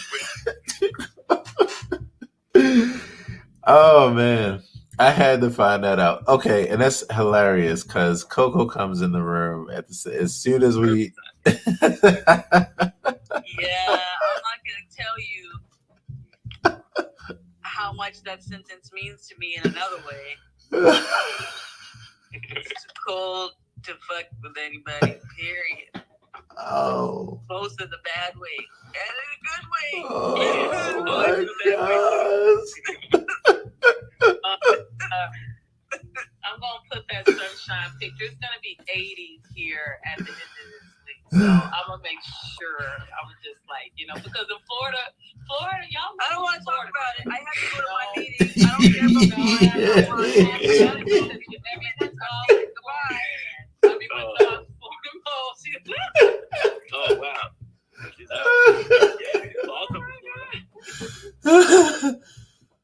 Oh my gosh. Oh man. Yo, the serendipity. I tell you, Coco and I gonna be laughing about that later. She's gonna be cracking up. Yo, bro, so I get it, right? So okay. What I understand is that, what you mentioned to me, actually, let's go back to this healthcare thing for a second, because I'll say, like, there are many places I have not been in the world, and, here being in the United States and healthcare being HAF, half high as fuck, man. It was always like the thing for me. I was like, well, damn, at least Canada has this, right? And I didn't know anything else about Canada, but I was just like, damn it, do I want to move there just for that? Like, because, Ish. Right. It's like, got you. It's right in theory, but then, we're still capitalists. So, like, the shit gets, like, turned into a fucking business, and then it gets, like, followed out. One thing I was curious about, though, that I did want to ask you. Yeah. In terms of, like, your experience with doctors and medicine, like, whenever I'm seeing shit on TV, it looks like they pamper the shit out of anyone who comes through the hospital. Like, you get a room, water, and all kinds of stuff, like, immediately. And that's why they charge so much. It's like, oh, this is a hotel. This is a great question. This is a great question. And this is a beautiful question. Beautiful moment. So I'm going to answer that question in the form of letting someone else who can really, really speak on that. Sanahata Amachandra, because she's a nurse practitioner by trade and has worked right within those environments. Bring that back. Oh, there we go. Nurse, My bad. I'm sorry. I did not know the difference. My bad. I fucked that way up. No. Registered nurse, right. You're just giving me more clout than I want responsibility for. Got you. Okay. However, yeah, we do. Like, I wouldn't say it's why, because a lot of people complain about that. Like, when you The ER experience in the U.S. is terrible for the most part, for most people. I've worked in the ER, I worked inpatient, I've worked in step-down units, I've worked for people, for private physicians. Like, I've had a very well-rounded experience with our healthcare here. And our healthcare I would venture to say, would be better if we were just an honest country. And why do I get into the conversations around honesty? It means that because everything is driven by profit, our hospitals were not for profit, but now all hospitals are for profit. Right. The insurance companies for profit, like everything is for profit. So because it runs on a capitalist society, a capitalist screen, everything comes down to how do we make money and keep our money. So a pill, you charge all this, and don't get me wrong, there are when I talk about the lack of honesty in it, it's not that you will get water, you will get food. Will it be food that you want? Like that's how we tell the difference between the hospitals. People say, "How was the food?" Yeah. Like, you want to go to the hospital, that good food, or how did they treat you? How was your ER experience? They want to know, and they grade hospitals on that. But ultimately, it rolls down to a money game, which is really unfortunate. The one hospital I worked at that had the doctor, he was actually the least paid of all the presidents when they ran all the presidents. For this one particular hospital in the city, I'll tell you the name in our area. It's called Union Memorial. Yeah. And the president of that particular hospital, he actually made less than any other, any of the other presidents of the hospitals or whatever, like those of them. But he actually had he believed that you should have small nurse ratios. Like he followed best practices. He got it. He wanted people to be well, and he didn't have to have billions of dollars to be okay. And I appreciated that. He didn't have to be a multi-millionaire to be okay. He would get his $800,000 a year and be okay. And I'm like, yeah, I could be okay. Everyone else, it's bad. So the medical system, it's really broken, and it comes all the way back down to even our education, because most of us aren't educated on our body or up to date with new education. Like biology, we learned more. People are still operating like, well, this is what it was back in 70, 80 even. We know more, and there's been updates. Yeah, like the update should be. And people don't know this, so we fight, and it just, people don't trust each other, and we all suffer. And I'm done. Like that picture you just painted is like, I hear that and I see that, and I complain about that to a lot of people I know, where it's like, like every fucking system would work great if people just weren't so fucking shitty and greedy all the time. Yeah. We don't have a system that accounts for like that behavioral trait. Sorry, Aaron, I keep cutting you off though. Oh no, you agree. Oh, you're good. I would say that we are moving there. But that's the goal. Like, there are those of us who have to hold that as a goal, because it doesn't have to be terrible.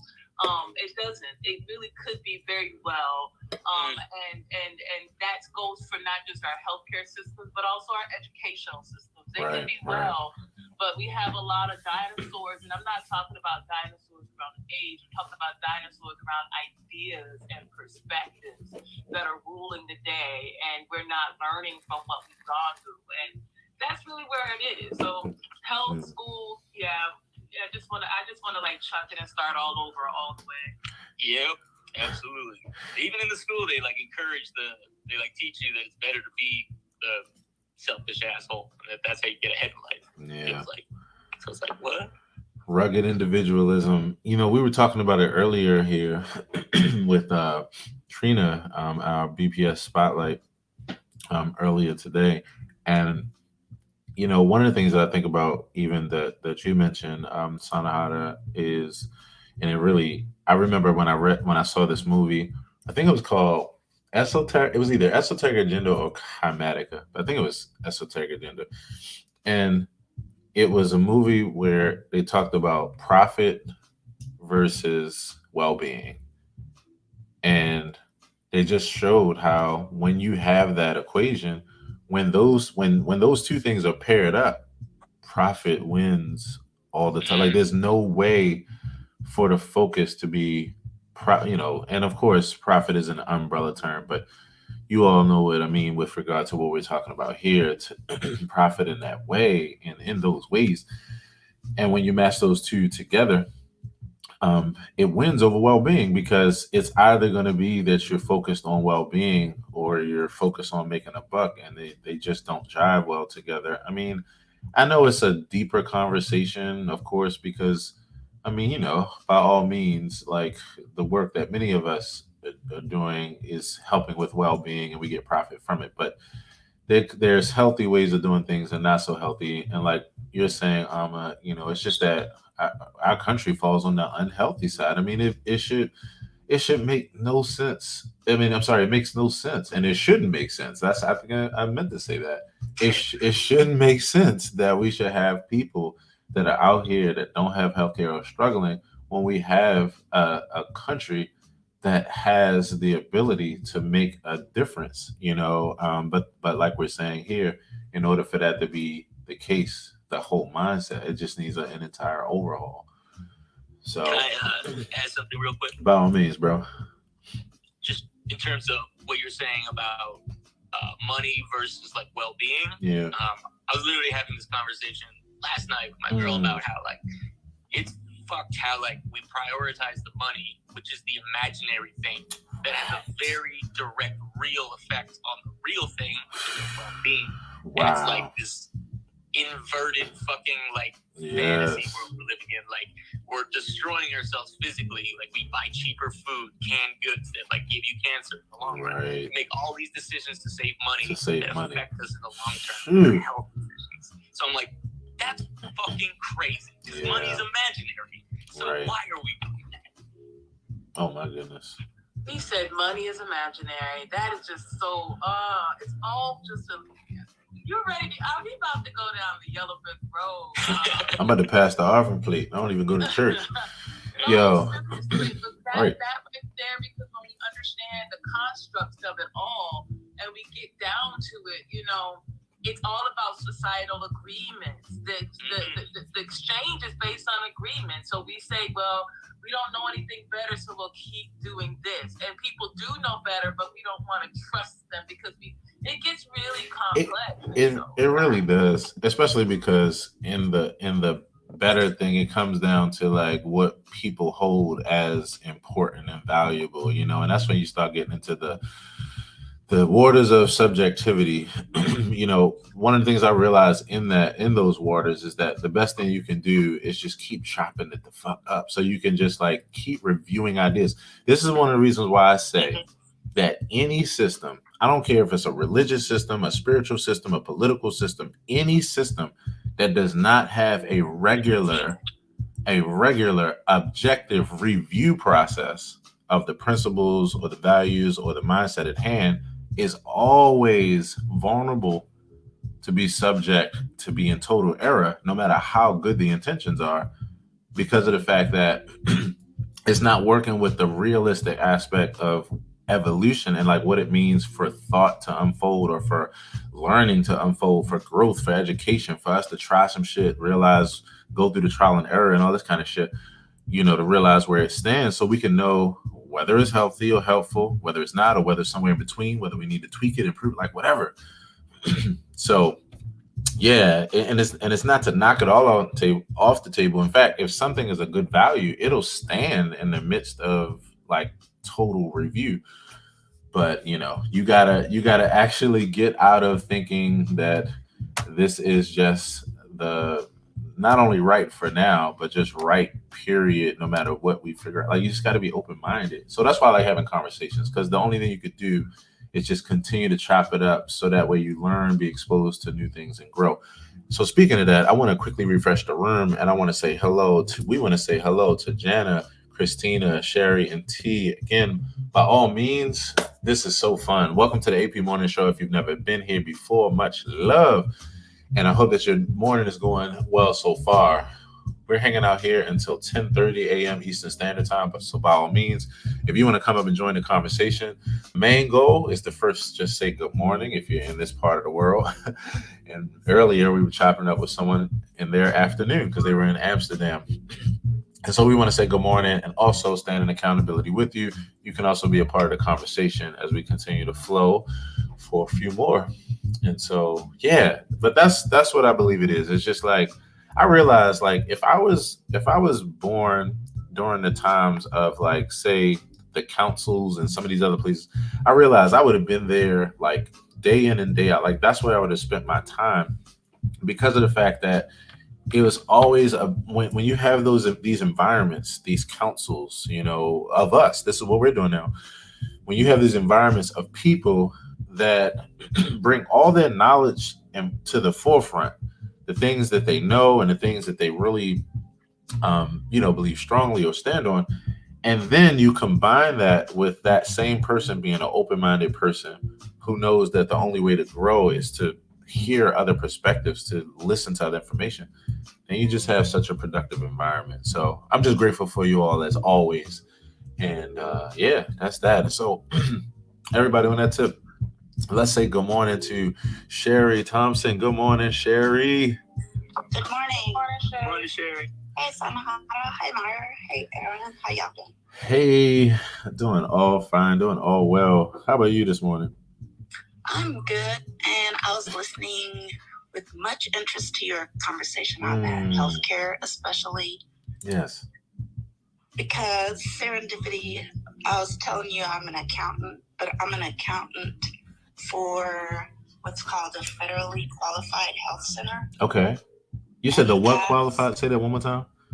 It's the acronym is FQHC. Okay. And it stands for Federally Qualified Health Center. Got it. Federally Qualified Health Center. Okay. And what that, it was, they're kind of all over the country. Some states have more than others.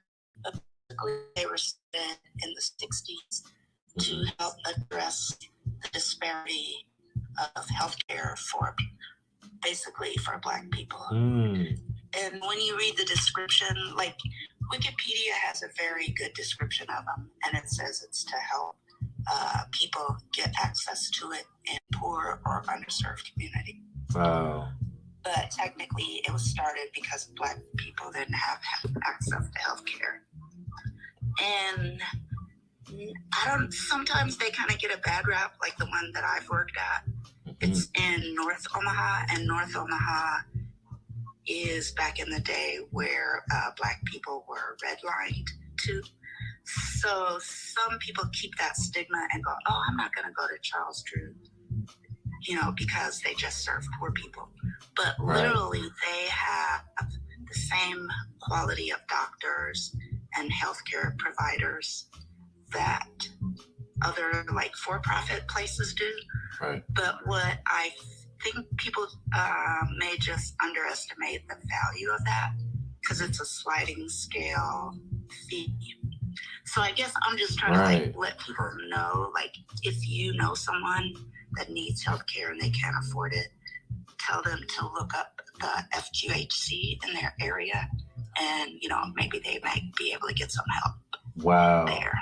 That's tremendous information. I was unaware of that. Is anybody else here that was unaware of that? This is the first I've ever heard of that. Have you heard of that? Place before, it's my first time.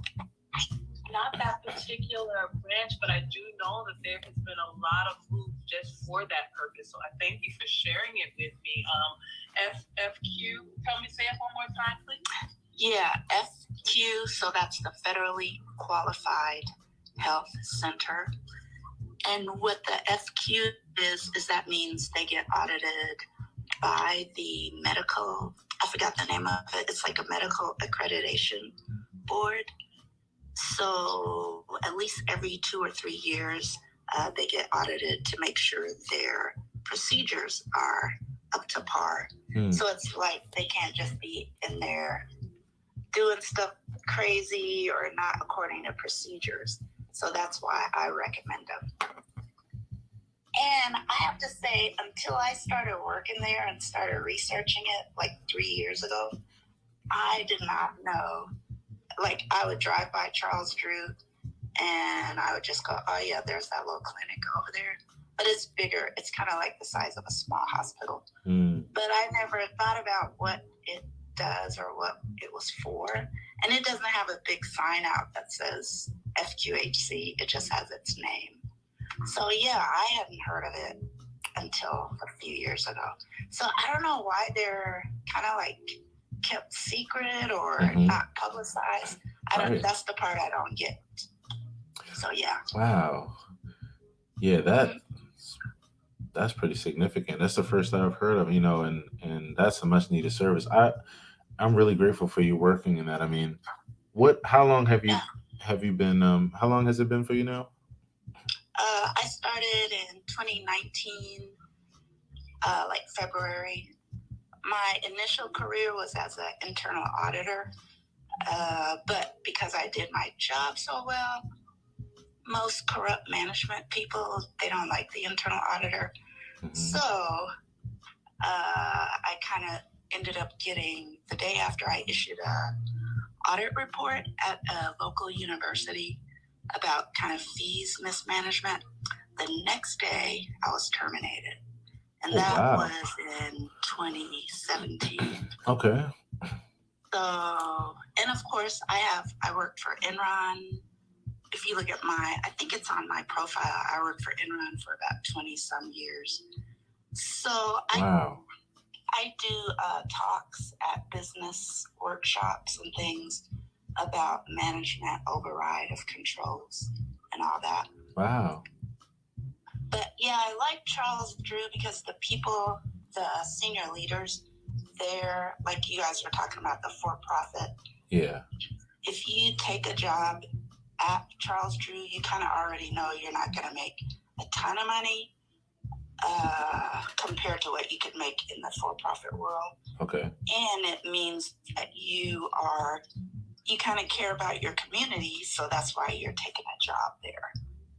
And you want to kind of be around people that are trying to do the right thing. Right. Yeah, that is so powerful. I tell you, I know some great people. Yeah. Goodness gracious, I know some great people. Yes, thanks. And you help bring us all together. Man, this is so good. I also want to say good morning to Christina and, of course, our good brother T. Yes, it's so good to see you all. I hope that you all are enjoying the show. And so with this last 12 minutes here, I want to actually read something that came up earlier. We were talking about compassion earlier with our business product and service spotlight. Trina Smith was with us today.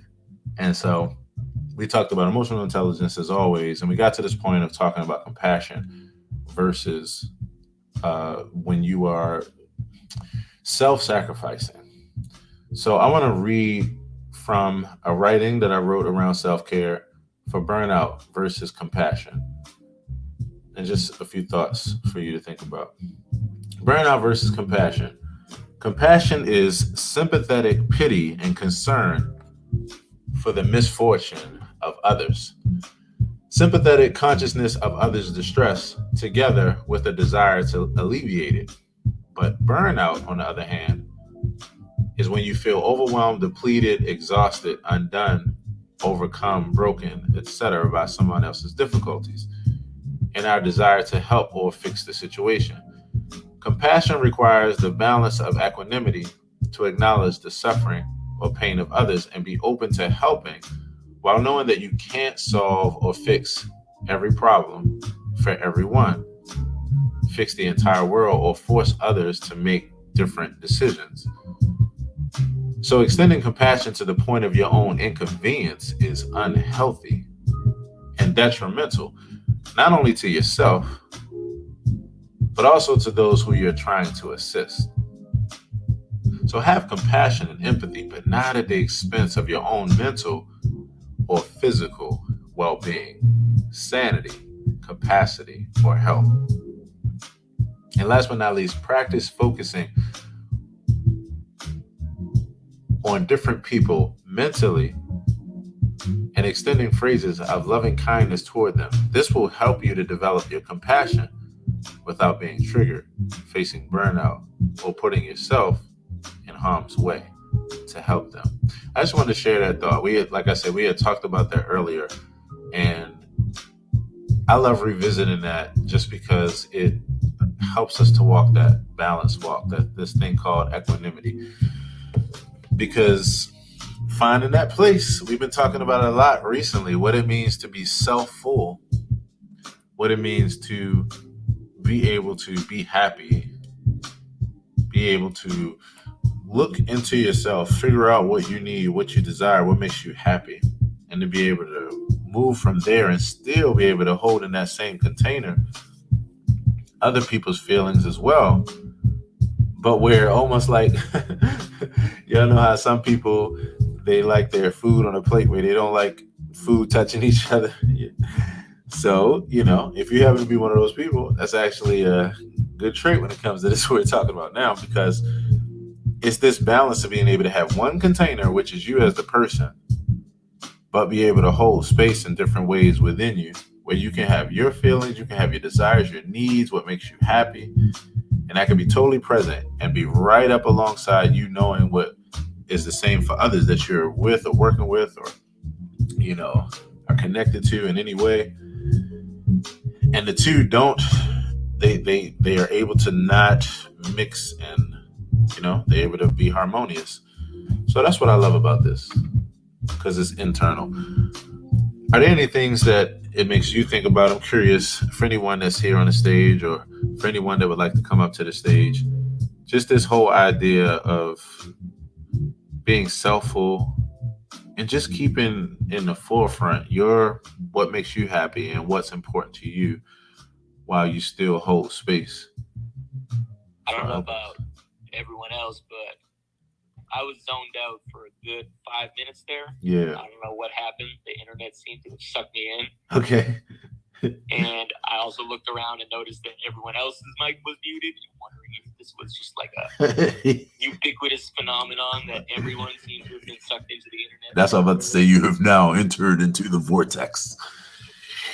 It all ends here. So I apologize for that, but you good, bro. I'm mentally here again, and yeah. You're totally good, bro. We just I was sharing about just this idea of just what it means, man, to know, like, to be clear about like your needs, your desires, what makes you happy, while still taking into account those around you, those that you love or those that you're connected to in life, like, closely, and just how you're able to walk that balanced walk, because go ahead. Lifelong. That's a lifelong.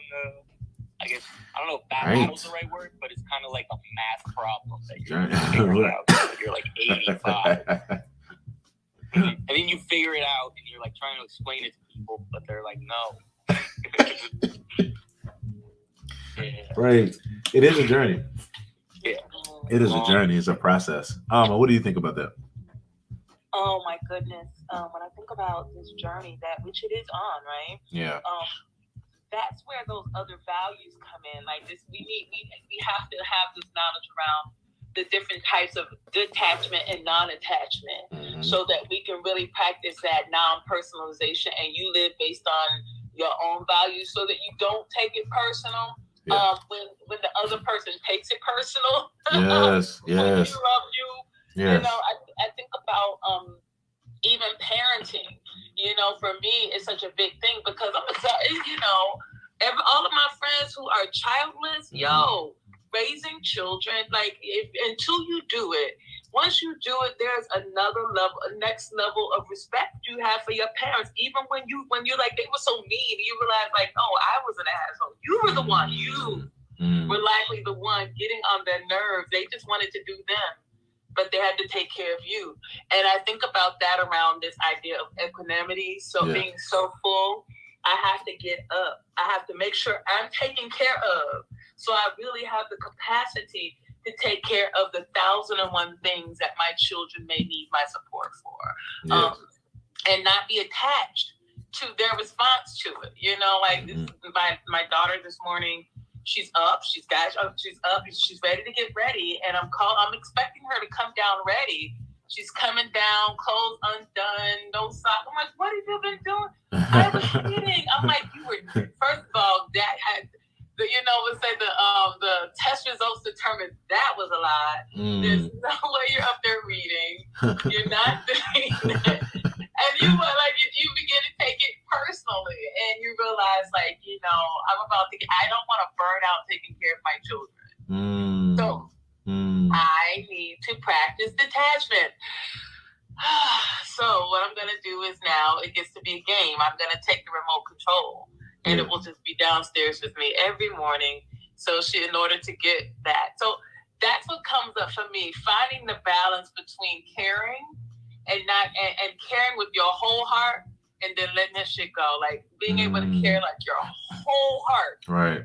And then be like, and I don't give a fuck. Like, do what you do, but this is what it's gonna be. It's this weird kind of 2 steps forward, 2 steps back, or double dutch kind of game. Like, you're hopping on either foot and trying to get a dope rhythm going, and all of a sudden we call it life. With that double dutch of finding our balance between loving and giving everything, and not giving one single solitary fuck. It's very interesting. Yes. Yes. Is there anybody else?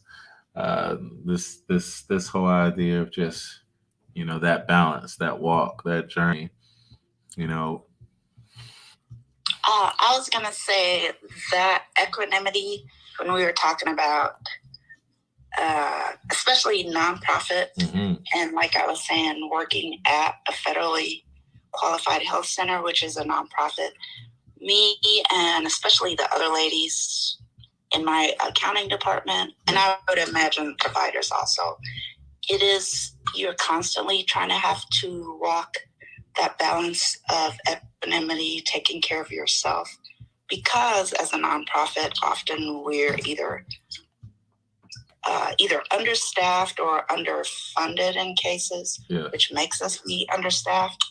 So it's like, you want to help the community, you want to provide healthcare, you want to do your job, but you don't want to burn yourself out at the same time. But it's kind of tough to go, okay, I got to stop, because there's always going to be patients coming in. Yes. So that was very on point, especially for what we were just talking about. Right. I love it. And again, this is why I like talking about these subjects.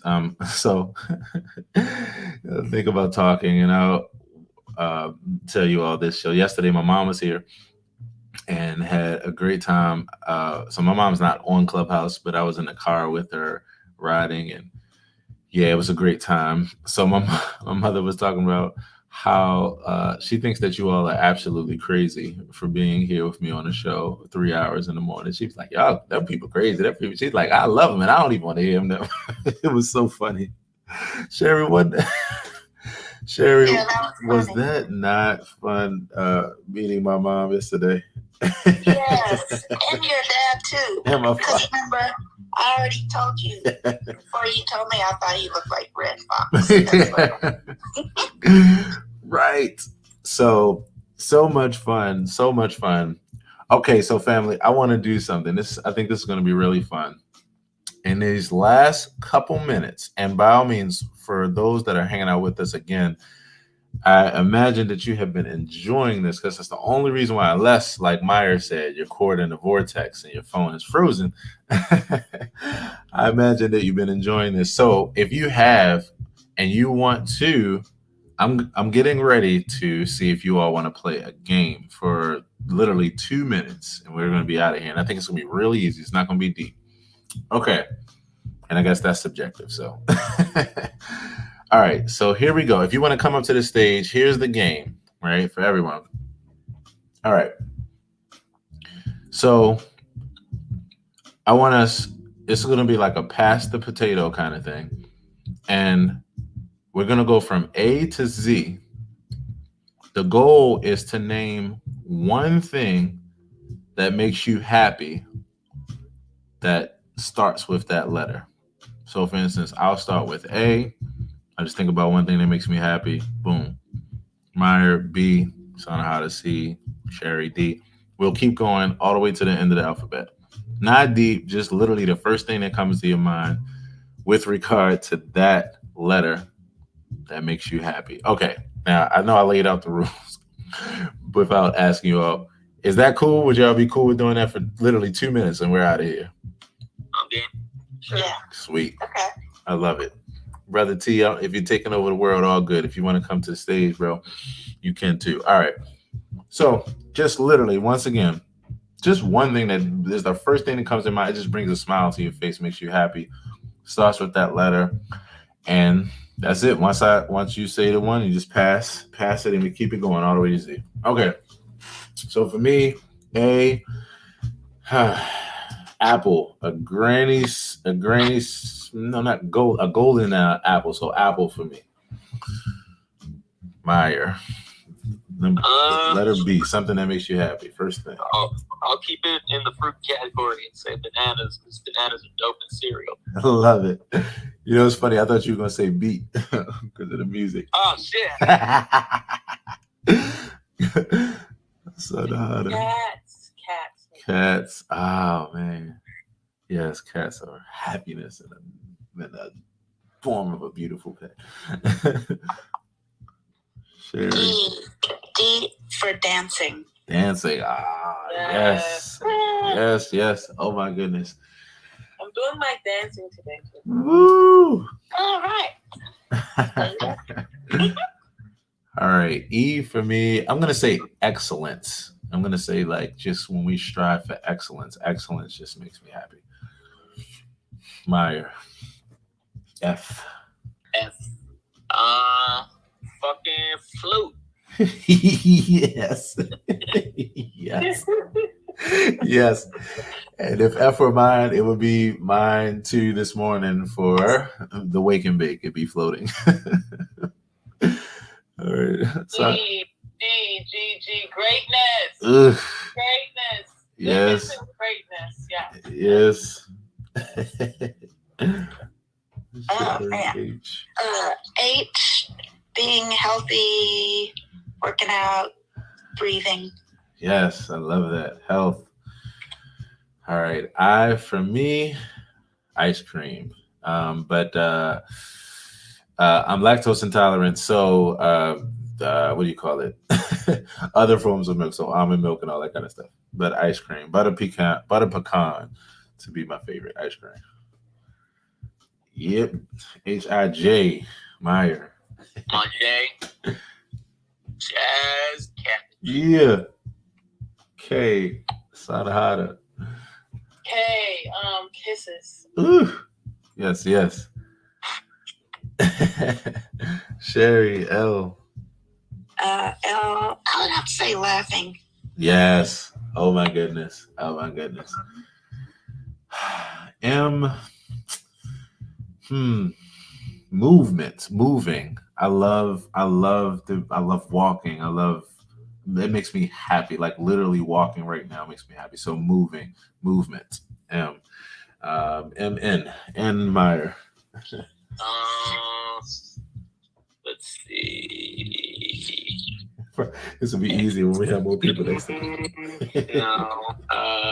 Nuit, which is French for night. No. Nuance. Yes, nuance. Is fun. It is such an essential part of comedy. Yes.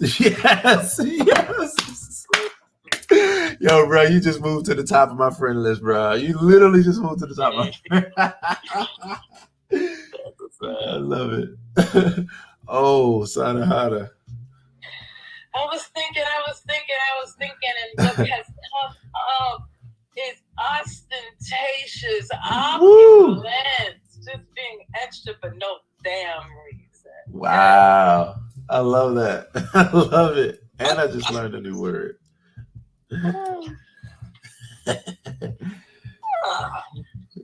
I'm sorry, Sherry. I didn't. Yes, I didn't mean P to be pressure. Like I didn't mean. Yeah, I don't. All I have is I'm taking a pear to work for my healthy snack. Oh so yeah. P for pear. You're so PG. I love that. Oh my goodness. And goodness.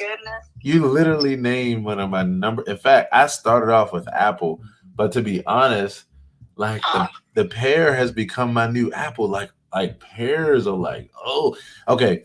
Right before we move on, Sherry, what kind of pear do you like? Do you like I like the dark, like a dark green kind of pear, that's soft. What kind do you like? Yeah, the green, I forgot what you call them, but they're just kind of like green, not regular pears. Right. And they're when they're ripe. Right. Yes. I love it. Okay, so what's Alma, did you say something? No. I was trying to name the pears, but yeah, I think it's you for Q. Yes, it's me for Q. All right, so right before we do this, Sherry has. Oh, okay. So now okay. So Sherry Goodall is back on stage. Let me tell Sherry the game. Sherry, you with us? You with us, or you taking over the world? I'm here. I am taking over the world, but I'm here. Okay. Do you have? Okay, we're on cue. Do you have literally like 2 minutes? Like, okay, all right. So we're playing a game. The game is what makes you happy, and we're going through the alphabet one at a time, and then you just say the first thing that comes to mind that makes you happy that starts with that letter. So we're all the way up now to Q. I'm on Q. Meyer said nuance. Alma said was it ostinance? Ostentatious opulence. Goodness gracious, I fucked that way up. But that shit, wait a minute. I gotta write that shit down. I have never heard that before. For no damn reason. Yo. That's great. Yo, I have never. Okay. So you got it. Please, I don't even have time. See, this is when Clubhouse needs to come out with my favorite update, OMG, where if I could just hit that piece of paper that's over top of our heads to the top right beside the profile pic and jot that down. So yeah, if you could DM me that just so I can keep it going, because that's dope right there. Okay, so Alma said that, and then Sherry Thompson said P for pear. Oh, and I just realized I just PTR'd. Okay, perfect. We're in order. All right. So Sherry said P for pear. So we're on Q, and then it'll be you are Sherry Goodall. Got it? So am I Q or where I'm Q. I'm Q. I'm about to go, but you'll be R. I just want to go. Yeah, you'll be R. All right. So Q for me, first thing that comes to mind, Quincy. Quincy makes me happy. Quincy Jones makes me happy because Quincy is amazing and wow. Yes, Quincy. Okay, so for R, I'm going to say reading. Reading makes me very happy. Whether it's a paper book or ebook or audio book, but I love reading. It just relaxes me. Yes, I love it. Oh, reading and relax. Okay, I get double points. Double points, right. Meyer. For S, I'm going to have to go with Shad, who's a Canadian rapper, also hosts that Netflix show, The Evolution of Hip Hop. Wow. He's just one of my favorite dudes to ever do it. And he's just a nice ass person. Wow. He's a genuine dude. And so I love to see him win. It's a good example of good people getting good things. Damn, that's so good. Oh my gosh, that's so good. And we're going to be playing this game once a week, y'all. And this is going to be fun. OMG. So Shad, that's what's up. That was T. I'm on T. So T would be tacos. Woo! Tacos. We did tacos last night, and they were always Taco Tuesdays. Always. Yes, Taco Tuesdays is happiness in the form of a nut, like a shell. Let me ask you. Okay, so on tacos, what'd you say, Alma? I said a thing. I'm laughing at it. So on this tip of tacos, right before we go to me, which is you, Sherry, which is you. Tacos. Okay, so real quick poll. Are you a taco turner or are you a head turner? How do you eat your taco? Do you turn the taco or do you turn your head? Head. Yeah, I turn my head too. Okay. Maya, you a taco turner or a head turner, bro? Or do you eat taco? I forgot to ask. I fuck with tacos heavy. I get the lingua taco, the tongue. What do I do? I think I'm a head turner. All right, got it. And I guess it probably is my popular vote. Sherry, I would say you're a head turner too. So I even asked that. And Sherry, are you Goodall? Are you a head turner or a taco turner? Head turner. All right. So that makes sense to me. I literally saw an article on this. So literally, that's why I brought it up. Because it's like it was literally a whole thing. And they were talking, you know me, I go down a rabbit hole and things. All right. So Taco Tuesday is definitely tacos, period. And then Taco Tuesday is like, man. All right. So you on Sherry Thompson. I have no. All I can say.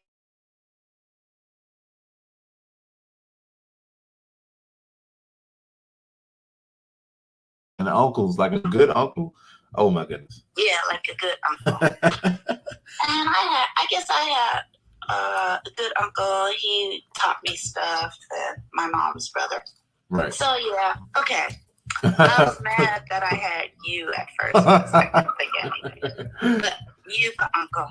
I love it. I'll tell you, you for uncle, you know, for me, okay, here's what I need for an uncle to make me happy. I need that uncle that's at the cookout. That's that fun uncle at the cookout. The one that's like dancing, the one that's like the life of the party, you know, he's the funny uncle. Man, I'm so jealous of everyone's uncles. Like I just have two shitty uncles and they both hate me for similar reasons. Man. Yeah, that's just we'll have to load your uncles. Yeah, we got one uncle that hates me because I'm Jewish, and one uncle that hates me because I'm not Jewish enough. Oh my God! Some adopted uncle. Right, we're adopting you to the family ASAP, bro. You're gonna have. Our reunion is in September, Meyer. You may as well come. Right. I'm tagging along. Oh man. Okay, so V. Okay, TUV. Okay, so V for me would be. V. Okay, so vibrance, right? But you know, that's just because I like vibrance within us. But other than that, let's see. Let's see if I can have another V. Something that feels more kid-like. Well, from time to time, the vacuum, because when I do decide to clean up and then feel better about myself and about my environment to have my head clear, the vacuum makes me happy.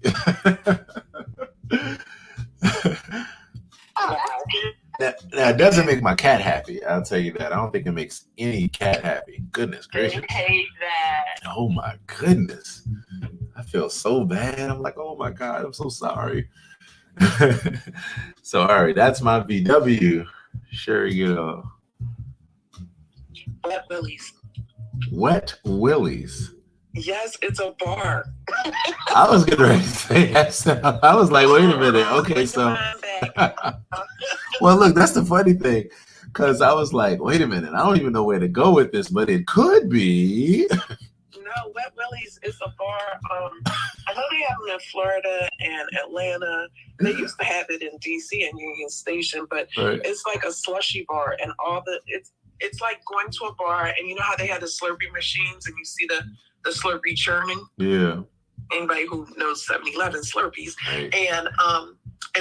but they're alcoholic drinks, and you go and they have like these Slurpee machines, and they pull the handle, and they got flavors, and it's awesome, and it's about to be summer. I need a Wet Willie's in my life. Wow.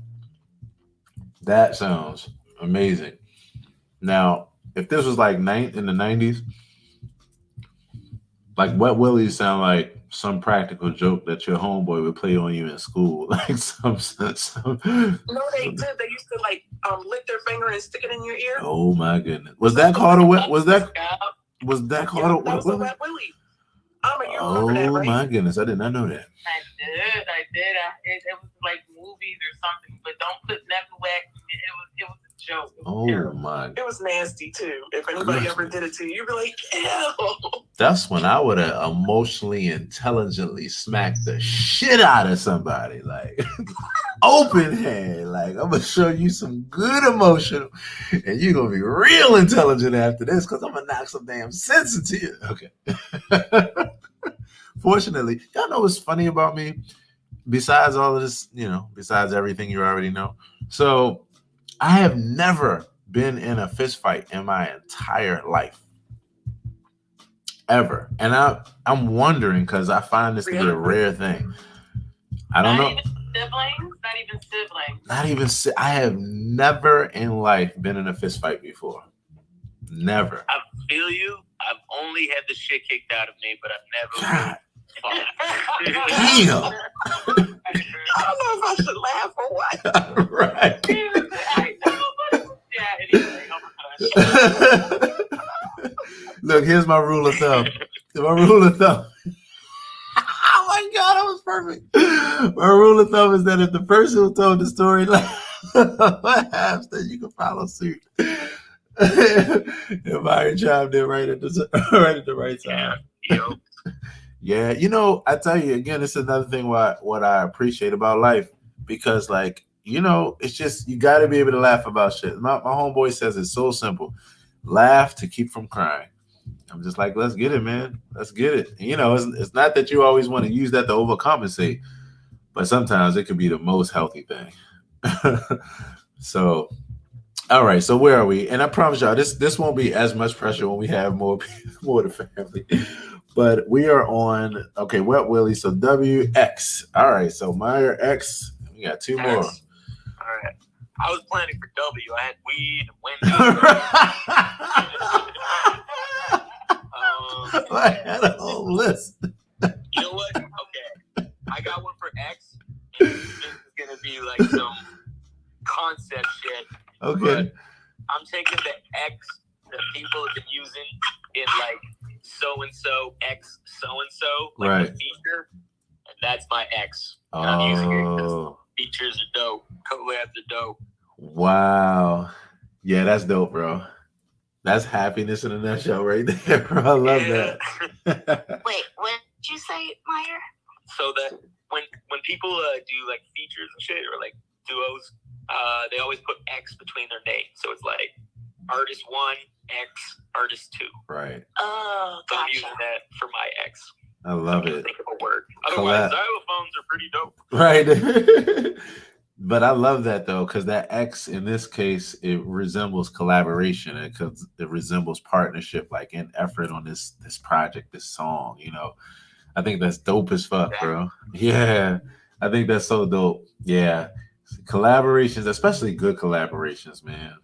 As an artist, it's nothing like being able to team up with someone and be able to bounce ideas. Man, that's always something that's fun. So yes, X collaboration. The symbol. All right, so we're down to the last two. And Sherry Thompson, I'll go ahead and prepare you in advance, because you have Z. You have Z. So, that might be easy, might be hard. No, yeah, that's why I said I was going to prepare you in advance to just know that you got Z. All right, so Sanahara. So why? Why is easy? There's two words that came, but the second one just showed up and it's bumping out the first word. So I will go ahead and just say yellow. I love yellow. Yellow makes, when I wear yellow, I feel like the sun. Right. And that's right. And my favorite, sunflowers, Yes. daisies and daffodils. I love yellow. Wow. So yellow pumped you, because I was going to say you make me happy. What was the other one? Go ahead. What was the other one? You. Oh my goodness. You. It was right there. I'm like, oh, you make me happy. Oh, you make me happy. All right, now I gotta put on like So we gotta bring it. I put yellow trumped you, and you're in yellow. You are in yellow. So that is serendipity plus intention. Happy, and I'm gonna pass it to Sherry for her Z. Good luck. Oh man, now I gotta go get my tissue. In fact, I got my tissue close. All right. All right. I have to cheat on this one, so I have to look on the Google. Words that start with Z. There was no. And yes. How did I forget Zydeco? Woo! Zydeco music. Zydeco. Awesome. Yeah. Oh man. Orleans. Let's go get us back to Louisiana. Wow. I absolutely love that. Oh my gosh. I love that. Yeah. So of course, I can't take credit. I was just scrolling down. Yes. Everything was Zoo, Zebra, Zap, and then finally Zydeco. I heard a quote a while back. It's a quote that I at least once a month it comes up, and I've said it here on the show before, and it applies right to this moment. The smartest, and I'm going to add to it because of what we talk about with emotional intelligence, the most intelligent and the smartest person in the world is not the person that knows everything. It's the person that knows how to seek and to find the answers. So that's exactly what she did. Right. Now, that right there, because to be honest, I love that you did that. Because again, one of the things experientially about this game is that as we were sitting here talking, and as I wanted to go into just a pure fun direction, something that just felt just pure, fun, I wanted it to be imaginative. I wanted it to be that, because just having those realizations of just little things that make you happy, just little things, one little thing. And when we say it doesn't have to be deep, here's the thing. It's always deep, even when it's not, because we're talking about ourselves. We're talking about our neural pathways. We're talking about our emotions. We're talking about who we are. That shit is deep. We're deep, and that's all good. But in that, I like to have fun by coming to the surface level of like imagination. So one of the things that we'll do is we'll do this game at least once a week. It may be a Friday game, maybe a Wednesday game, but we'll do this game once a week. It's literally just what makes you happy. And just one thing, and we just take just one letter at a time. So this has been fun. Did y'all have fun? I had fun doing it. That was actually fun to me. I had fun. Yeah, me too. Yes, I enjoyed that. Yes, family. Oh man. So on that tip, family, we are wrapping up this experience. As always, I would not wake up any morning and rather do anything more than to do something like this that really is a part of what fuels me. And so I enjoy so much spending this time every day. It means the world to me, and you all mean the world to me. So on that tip, we're getting ready to get on out of this space. I want you to have an absolutely amazing day today. I'm getting ready to go have brunch with my mom around noon, and to be able to be with her and her hilarious crew. If you have not seen my mom and her crew, just go to my Instagram. Excuse me. Go to my Instagram really quickly. You're going to see this piece of art, and it's Erykah Badu in the front, drawn by my mother, colored and all this kind of thing. My mother made this Erykah Badu picture for me, and you'll see a little video of me thanking her and hanging out with her and her friends. So I'm getting ready to go join them for about an hour to hang out with her. And so, yeah, this was the greatest start to my day, and I hope that for you it has been that same experience. Yes. So on that tip, before we get out of this experience, I like to wrap it up by just taking a second to take a couple deep breaths. So I'm going to take them, and by all means, if you just feel like it, you can do that too, right behind your microphones. And then on the last one, we're going to open up our microphones and take that last breath together. So we'll take a deep breath in through the nose and exhale through the mouth. Take another deep breath in and exhale. I like to do this not only for things that might be bothering us, but really for like the moment we just had, which is for me overwhelming happiness, and to be able to bring it back to center, because whether it's happiness or whether it's sadness, all these things can overwhelm us. So we're going to take one more deep breath in, and we're going to do it by opening up our microphones and doing it like how they used to do it in the 90s on the Martin Lawrence show. When they would do a group hug, they would get together, everybody would grab in a circle in a huddle and take one big deep breath together. So let's do that on the count of 3. I'm going to take this last deep breath. 1, 2, 3. Let it all out. Let it all out. Let it all out. Let it out. Whew. Oh, man, that felt good. That felt so good. Yes. And on that tip, family, hope you have a great day today. Let's all say our last goodbyes to each other. See you tomorrow. Sherry Thompson, Sanahara, Amachandra, Meyer, Harry. Have an amazing day, everyone. Have a good day, everyone. Yes, Have an amazing day. Have a great day. Peace. All right. Peace. All right. Peace, y'all. See ya. Peace.